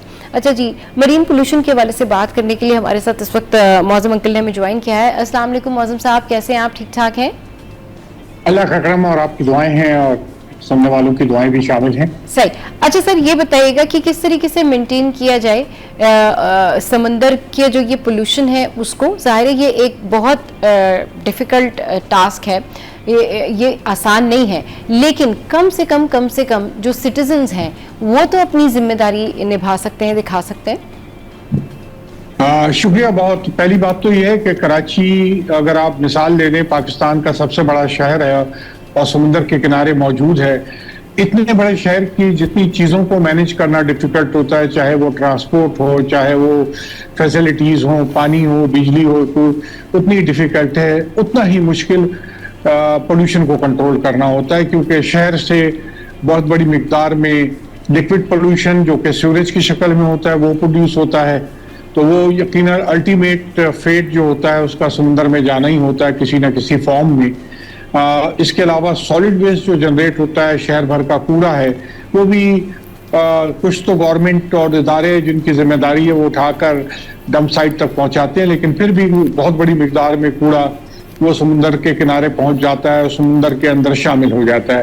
लिहाजा इतना आसान नहीं है, क्योंकि इतने बड़े शहर में जहां पर मिनिमम 500 मिलियन गैलन पानी पर डे इस्तेमाल होता है, उसके लिए फैसिलिटीज डेवलप की जाए कि उसे हम ट्रीट करके समुंदर में डालें। यकीनन होना चाहिए, 100% ट्रीटमेंट होना चाहिए, लेकिन शायद हम इस रेस में जिसमें ट्रीटमेंट और पानी का डिस्पोजल था या पानी की प्रोडक्शन थी, उसमें हमने गौर को लूज किया। पाकिस्तान में 3 ट्रीटमेंट प्लांट हुआ करते थे, जो TP1, TP2, TP3, उनकी सारी कैपेसिटी जो थी वो हम यूटिलाइज नहीं कर सके, कुछ अर्से वो बंद भी रहे, लिहाजा अनट्रीटेड स्वेज डंप होता रहा। अब थोड़ी बहुत कुछ एफर्ट की गई है, लेकिन यकीनन बहुत बड़ी लेवल पर एफर्ट करने की जरूरत है कि कोई भी अनट्रीटेड वाटर समुद्र में एंटर ना हो। और इसमें अनफॉर्चुनेटली बात ये थी कि चूंकि कराची पाकिस्तान का सबसे बड़ा इंडस्ट्रियल हब है, तो जो पोल्यूटेड मटेरियल है, जो कि उनका पोल्यूशन है, इंडस्ट्रियल पोल्यूशन है, वो भी शामिल होता है, जो कि काफी खतरनाक है। डोमेस्टिक पोल्यूशन के मुकाबले में, डोमेस्टिक सोइज के मुकाबले में वो बहुत ज्यादा नुकसानदेह होता है। उसमें बहुत सारे केमिकल्स ऐसे होते हैं जो कि एनिमल्स में अकोमोडेट हो सकते हैं, और अगर उन्हें यूटिलाइज कर लिया जाए तो इंसानी जिस्म का हिस्सा बनते हैं। खुशकिस्मती की बात यह है कि जो माहीगीरी के रिसोर्सेज जहाँ पे एक्सप्लॉइट किए जाते हैं, उनमें बहुत बड़ी मिकदार, बल्कि तकरीबन तमाम जो है वो कराची से दूर से पकड़ी जाती हैं। लिहाजा तमाम सी फूड जितनी है, मछलियां हैं या झींगे हैं या केकड़े हैं या दूसरे जो हम मैरीन एनिमल्स को एक्सपोर्ट करते हैं, वो तो सेफ हैं हर एतबार से, क्योंकि उनकी बहुत बड़ी टेस्टिंग की जाती है, रेगुलर टेस्टिंग की जाती है, और जो टेस्टिंग की है उसने कभी भी कोई ऐसा केमिकल नहीं पाया गया जो कि उसके खाने में रुकावट पैदा करे। लेकिन शहर का माहौल पोल्यूशन की वजह से खराब होता जा रहा है, और हम सबको इसके लिए एक्ट करना पड़ेगा, क्योंकि ये एक मिनहौसल कौम हमें करना पड़ेगा, वरना तो समुंदर को अल्टीमेट डंप समझना कि हम इसको कूड़े दान है, ये एक बहुत बड़ी बदकिस्मती है। समुंदर एक बहुत बड़ी नेमत है, कूड़ादान नहीं है। बिल्कुल ठीक कह रहे हैं कि समुंदर एक बहुत बड़ी नेमत है। अच्छा, लोग सीवीयू पे जाते हैं, अभी ज्यादा दूर नहीं जाते सर, अगर कराची सीवीयू कहीं जो है ना वो हालात हाजरा पे अगर बात करें, तो जब लोग यहाँ जाते हैं, आप देखें कि लोग खुद भी इस वजह से अब सीवीयू पे कम जाते हैं यूजुअली। जिन लोगों को पता है कि वहां पर बहुत ज्यादा कचरा है, गंदगी है, तो आप समंदर के पास जाके आप क्या एंजॉय करेंगे, क्या आप जो है वो बेहतरीन हवा जो है वो एक्सेल करेंगे या इनहेल करेंगे, जब आपको पता है कि साइडों पे इतना जो है वो कचरा है। तो अगर सीवीयू के ही हम हालात ले लें और सीवीयू के बारे में ही बात करें, तो सर देखें कि हमारा ये जो सी है ये कितना ज्यादा आलूदा है, कितनी यहाँ पोल्यूशन है। सिर्फ अगर यही एक ओवरऑल एरिया, यही जो एक पैच जहां तक लोगों का इजीली एक्सेस है, इसी को ही साफ सुथरा कर लें, जो लोग जाते हैं वो कचरा ना फेंकें, बाकी इंतजामिया साफ कर ले, तो आप देखें यही लोगों के लिए तफरी का कितना बड़ा जो है वो प्लेस है। ऑल्दो वहां पर रेस्टोरेंट है, ऑल्दो लोग वहां पर जाते हैं, लेकिन फिर भी जिस तरीके से लोगों को एंजॉय करना चाहिए कि वो सिर्फ समंदर में जा सकते हैं, वो नहीं जा पाते, जस्ट बिकॉज ऑफ दैट कि वहां बहुत पोल्यूशन है, वहां बहुत कचरा है। ऐसा है कि आप बिल्कुल सही कह रही हैं, लेकिन मैं आपको एक चीज बता दूं, क्लिफ्टन की एक बदकिस्मती है कि जो कराची से निकलने वाले सूरज के 2 मेन सोर्सेस हैं, जिसमें एक लियारी नदी और दूसरी मलीर नदी है, वो इस क्लिफ्टन के एक लेफ्ट साइड पर और एक राइट साइड पर डिस्चार्ज होता है, कराची पोर्ट के थ्रू या मलीर नदी जो कि गिजरी क्रीक के थ्रू समुंदर में जाती है। और इसके जरिए ना सिर्फ वो पोल्यूशन जो लोगों को दिख रहा होता है, इसका माहौल जो है वो लिक्विड पोल्यूशन से भी खासा खतरा होता है। और ये जो पोल्यूशन जो नालों के जरिए जो पानी जा रहा होता है, उसके साथ भी सॉलिड मटेरियल जा रहा होता है, और इसका प्रूफ हमें जब बिपर जो है तूफान आया था तो उसमें हमें मिला और उस पर एक बाकायदा साइंटिफिक स्टडी भी की गई कि बहुत बड़ी तादाद में जो कूड़ा समुद्र के अंदर मौजूद था, समुद्र ने किनारे पे फेंक दिया था और पूरा समुद्र यानी क्लिफ्टन के साहिल पे कोई जगह नहीं बची थी जहां पर आप चल सके। बड़े हीप थे कूड़े के। तो जो खुशकिस्मती की बात है कि अगली टाइड्स ने उनको क्लीन कर दिया, लेकिन चूंकि रेगुलर सोर्सेस से जो कि दोनों लियारी और दूसरे सोर्सेस से उन पे फीड मिल रहा होता है, लिहाजा चाहे वो समुद्र के किनारे आपको नजर नहीं आते, उसका इलाका हैवीली पोल्यूटेड है। लोगों का कंट्रीब्यूशन बहुत अहम है और खास तौर पे जितनी भी चीजें अगर आप देखें जो साहिल पे जाने वाले को इस्तेमाल करते हैं उसमें थैलियां होती हैं, चिप्स और दूसरे पैकेट्स होते हैं जो कि जिसके अंदर आपको पता होगा प्लास्टिक का होता है लेकिन उसके अंदर मेटालिक शीट भी होती है। तो ये सारे जितने पोल्यूटेंट है, इतनी कीमती बीच है क्लिफ्टन की, कोई पाकिस्तान की वाहिद माइकेशियस बीच है। अबरक कहलाता है जो कि कपड़ों में चमक के लिए डाला जाता था, बिजलियों के लिए इस्तेमाल होता था। ये बीच पाकिस्तान की वाहिद ऐसी बीच है जो कि अबरक से बनी हुई है। इतनी कीमती बीज दुनिया में चंद जगहों पर होती है और इसको लोगों की वजह से, पानी के डिस्पोजल की वजह से, कुछ डायरेक्ट यहाँ पर भी पानी डिस्पोज होता है, कुछ नाले हैं जो कि डायरेक्ट क्लिफ्टन बीच पे करते हैं, लेकिन लोगों का कंट्रीब्यूशन वो किनारे पे साफ नजर आता है और ये बड़ी आसानी से कंट्रोल हो सकता है। लोगों में अवेयरनेस पैदा करने की जरूरत है। सफाई, एक दफा सफाई या 2 दफा सफाई, या जैसे क्लिफ्टन कंटोनमेंट बोर्ड को हमें अप्रिशिएट करना चाहिए बहुत कि वो उसकी मुकम्मल सफाई कर रही होती है, लेकिन इसके बावजूद जो लोगों का कंट्रीब्यूशन है उसको रोकने की जरूरत है। लोगों को इस बात के लिए आगाही देने की जरूरत है कि अगर आप प्लास्टिक की एक थैली समुद्र के किनारे फेंक कर आ जाएंगे तो वो 400 साल तक समुद्र का हिस्सा रहेगी। तो बेहतर ये है कि उसको जमा कर लें। आप क्लिफ्टन के बीच पे ही देखें तो कूड़े के दान मौजूद हैं, उनमें आप डाल दें तो प्रॉपरली डिस्पोज हो जाएगा। लेकिन लोगों को शायद शऊर की कमी है या बहुत ज्यादा जल्दी में होते हैं कि कूड़ा फेंको और चल दो। तो यहाँ सुंदर, जैसे मैंने आपको बताया कि हमें अपना स्लोगन ये बनाना चाहिए कि सुंदर कूड़ादान नहीं है, एक नेमत है, क्योंकि ये अल्लाह ताला ने बहुत कम मुल्कों को दिया है कि उनके पास इतना। अच्छा सर, जिस तरह से आप बात कर रहे हैं ना कि समंदर कूड़ादान नहीं, समंदर एक नेमत है, तो अल्लाह ताला की इस नेमत का शुक्र अदा करें। कराची बीच के हवाले से आपने बात की, क्लिफ्टन में जो हमारे पास समंदर है इसके हवाले से आपने बात की, इसकी खासियत जरूर बताइए ताकि लोगों को पता चले कि ये कितना इंपॉर्टेंट है और बाकी दुनिया में कहाँ कहाँ इस तरह का बीच है जहां पर बहुत सारी चीजें डेवलप हुई हुई हैं और बहुत फेमस जगहें बनी हुई हैं जस्ट बिकॉज ऑफ दैट कि उन्होंने अपने समंदर का ख्याल रखा, वहां पर कचरा नहीं फेंका और वो लोगों के लिए तफरीह गाह है और वहां पर लोग जाते हैं, एंजॉय करते हैं और बहुत मशहूर जगह है। जी सर। ऐसा है कि बहुत सारी बीचेस दुनिया में ऐसी मौजूद हैं जो कि इतनी खूबसूरत है। दुनिया की बहुत सारी बीचेस आमतौर पे मशहूर की इसी वजह से है कि उनके पास जो उस किस्म का माहौल है वो दूसरी जगह मौजूद नहीं है। हमारे पास इतनी खूबसूरत बीच, सबसे बड़ी बात है कि ये इतनी क्या कहना चाहिए, फ्लैट है कि इसमें आप आसानी से नहा सकते हैं, जा सकते हैं, खतरा बहुत कम है दूसरे निस्बत में। इसमें करंट्स, जो तूफानी करंट्स है वो ना होने के बराबर है। तो ये ऐसी फैसिलिटीज है ये कुदरत की तरफ से कि जिसको आप अच्छी तरह से यूटिलाइज कर सकते हैं। इस बीच की और सबसे बड़ी खसूसियत है कि इस पे बहुत सारे जानवरों की ऐसी इकसाम मिलती है जो दूसरी जगहों पर मौजूद नहीं है पाकिस्तान में। मसलन इस बीच से लोग बहुत बड़ी क्वांटिटी में ऐसे जानवर भी निकालते हैं जिनको एक्सपोर्ट किया जाता है, लेकिन उसमें एक रुकावट ये आ गई है कि अब उसमें चूंकि पोल्यूशन की वजह से वो कंटेमिनेटेड होते हैं। मसलन बहुत सारे घोंगे और सीपियां हैं जो यहाँ से कलेक्ट की जाती थी और कलेक्ट की जा सकती क्योंकि बहुत बड़ी पॉपुलेशन मौजूद है, लेकिन कंटेमिनेशन की वजह से नहीं करते। समुंदर के किनारे जो लोग जाते हैं उन्हें पता है समुंदर के किनारे ओजोन बहुत बड़ी तादाद में हवा में मौजूद होता है। ओजोन एक बैक्टीरियासाइडल का काम करता है, वायरसाइडल होता है और बहुत सारे जरासीम को करता है। खासतौर पर वो लोग जो कि सीने की बीमारियों में मुब्तला हैं वो इस हवा को अगर लेते हैं तो उनको इससे बहुत रिलीफ मिलता है। तो बजाय इसके कि हम उसको अच्छे काम पे करें, उस माहौल को खूबसूरत करें ताकि जाने वाले भी इंजॉय कर सके। लोग बीचेस पे जाने के लिए, लोग अमेरिका में या अगर इवन हमारे साथ दूसरे करीबी मुल्कों में उनको भी जाकर वहाँ इंजॉय करते हैं। एक बैनुल-अक़वामी तौर पर एक स्टैंडर्ड है जिसको ब्लू फ्लैग बीच कहा जाता है। वो एक किस्म का फ्लैग मिलता है, ये वॉलंटरी एक सर्विस है। पाकिस्तान में अनफॉर्चुनेटली कोई भी ब्लैक या ब्लू फ्लैग बीच नहीं है।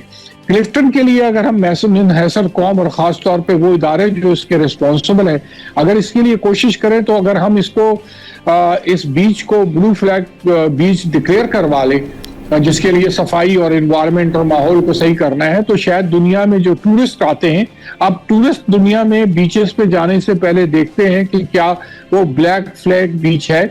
इंडिया में भी कुछ बीचेस को 16 तकरीबन बीचेस इंडिया में है और गल्फ कंट्रीज में तकरीबन कोई 100 से ऊपर हो चुकी हैं। तो दुनिया में तकरीबन 4000 के करीब बीचेस हैं जो कि ब्लू फ्लैग है। तो हमें चाहिए कि हम जो इदारे इसके रिस्पॉन्सिबल है, कराची कंटोनमेंट है, जो अपना क्लिफ्टन का कंटोनमेंट है, इसके अलावा हम जो कराची मेट्रोपॉलिटन कॉरपोरेशन है, KMC है, इन सबको चाहिए कि हम हाथ मिलाकर काम करें, सारे इदारे एक दूसरे पर ब्लेम गेम के बजाय इसको सफाई करें और लोग इसका सबसे जरूरी पार्ट हो, ताकि इसको पोल्यूशन फ्री किया जाए और इसको हम ब्लू फ्लैग बीच डिक्लेयर करके दुनिया में अपना नाम कमाएं। ये एक बहुत बड़ा, जैसे मैंने आपको बताया कि नेमत है, रिसोर्स है, बीच का होना भी एक रिसोर्स होता है, तो इसको हमें करने की जरूरत। अच्छा सर, ये बताइएगा कि ब्लू फ्लैग बीच के लिए क्या रिक्वायरमेंट्स चाहिए होती है, और कराची बीच जो है वो क्या, यानी कि मैं आपसे ये पूछ रही हूँ कि जो ब्लू फ्लैग बीच है उसके लिए, उसको डिक्लेयर करने के लिए कराची बीच को क्या रिक्वायरमेंट्स चाहिए, और क्या कराची बीच जो है हमारा यानी CVO जो है उसको बनाया जा सकता है ब्लू फ्लैग बीच? देखिए, हर चीज मुमकिन है। मैं अगर आप देखें तो लेक जेनोवा होती थी जो स्विट्जरलैंड और फ्रांस के दरमियान है, वो इतनी पोल्यूशन होती थी कि उसको काला नजर आता था। अब वो दोबारा रेस्टोर हो चुका है, उसके अंदर मछलियां और तमाम एनिमल्स और तमाम माहौल हो चुका है। तो हम भी कोई ऐसे कोई क्या कहना चाहिए गैर मरी मखलूक नहीं है, हम भी इंसान हैं, और अगर हम चाहें तो इस बीच को और दूसरी पाकिस्तान की बीचेस को ब्लू फ्लैग ला दें, जिसको आपने इन्वायरमेंटली साउंड करना है कि वहां पे पोल्यूशन कोई नहीं होगा, लोग अवेयरनेस होंगे, कूड़ा करकट और पोल्यूशन की सफाई का इंतजाम होगा, लोगों की सेफ्टी और से उसका इंतजाम होगा। ये कोई उनकी रिक्वायरमेंट है, उनको पूरा किया जा सकता है, जो कि अभी बहुत डिफिकल्ट नजर आ रहा है क्योंकि उस पर बहुत ज्यादा पोल्यूशन है। लेकिन डिफिकल्ट को काम करने ही का मजा होता है। हम सारे इदारे मिलकर अगर इसको काम करें तो ये कराची में यही बीच है, और पूरे पाकिस्तान में हमारे पास इतनी खूबसूरत बीचें हैं कि जहां पर जाकर आप कुदरत से इतने करीब हो जाते हैं कि आप उसका तस्वीर नहीं कर सकते, इतनी हमारे खूबसूरत बीचेस हैं।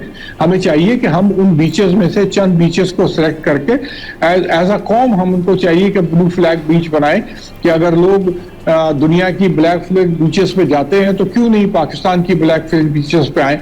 लोग अभी तक उन फैसिलिटीज की बात करते रहे कि जहां पर झूले लगे हों, पिकनिक का सामान हो, रोड बना हुआ हो।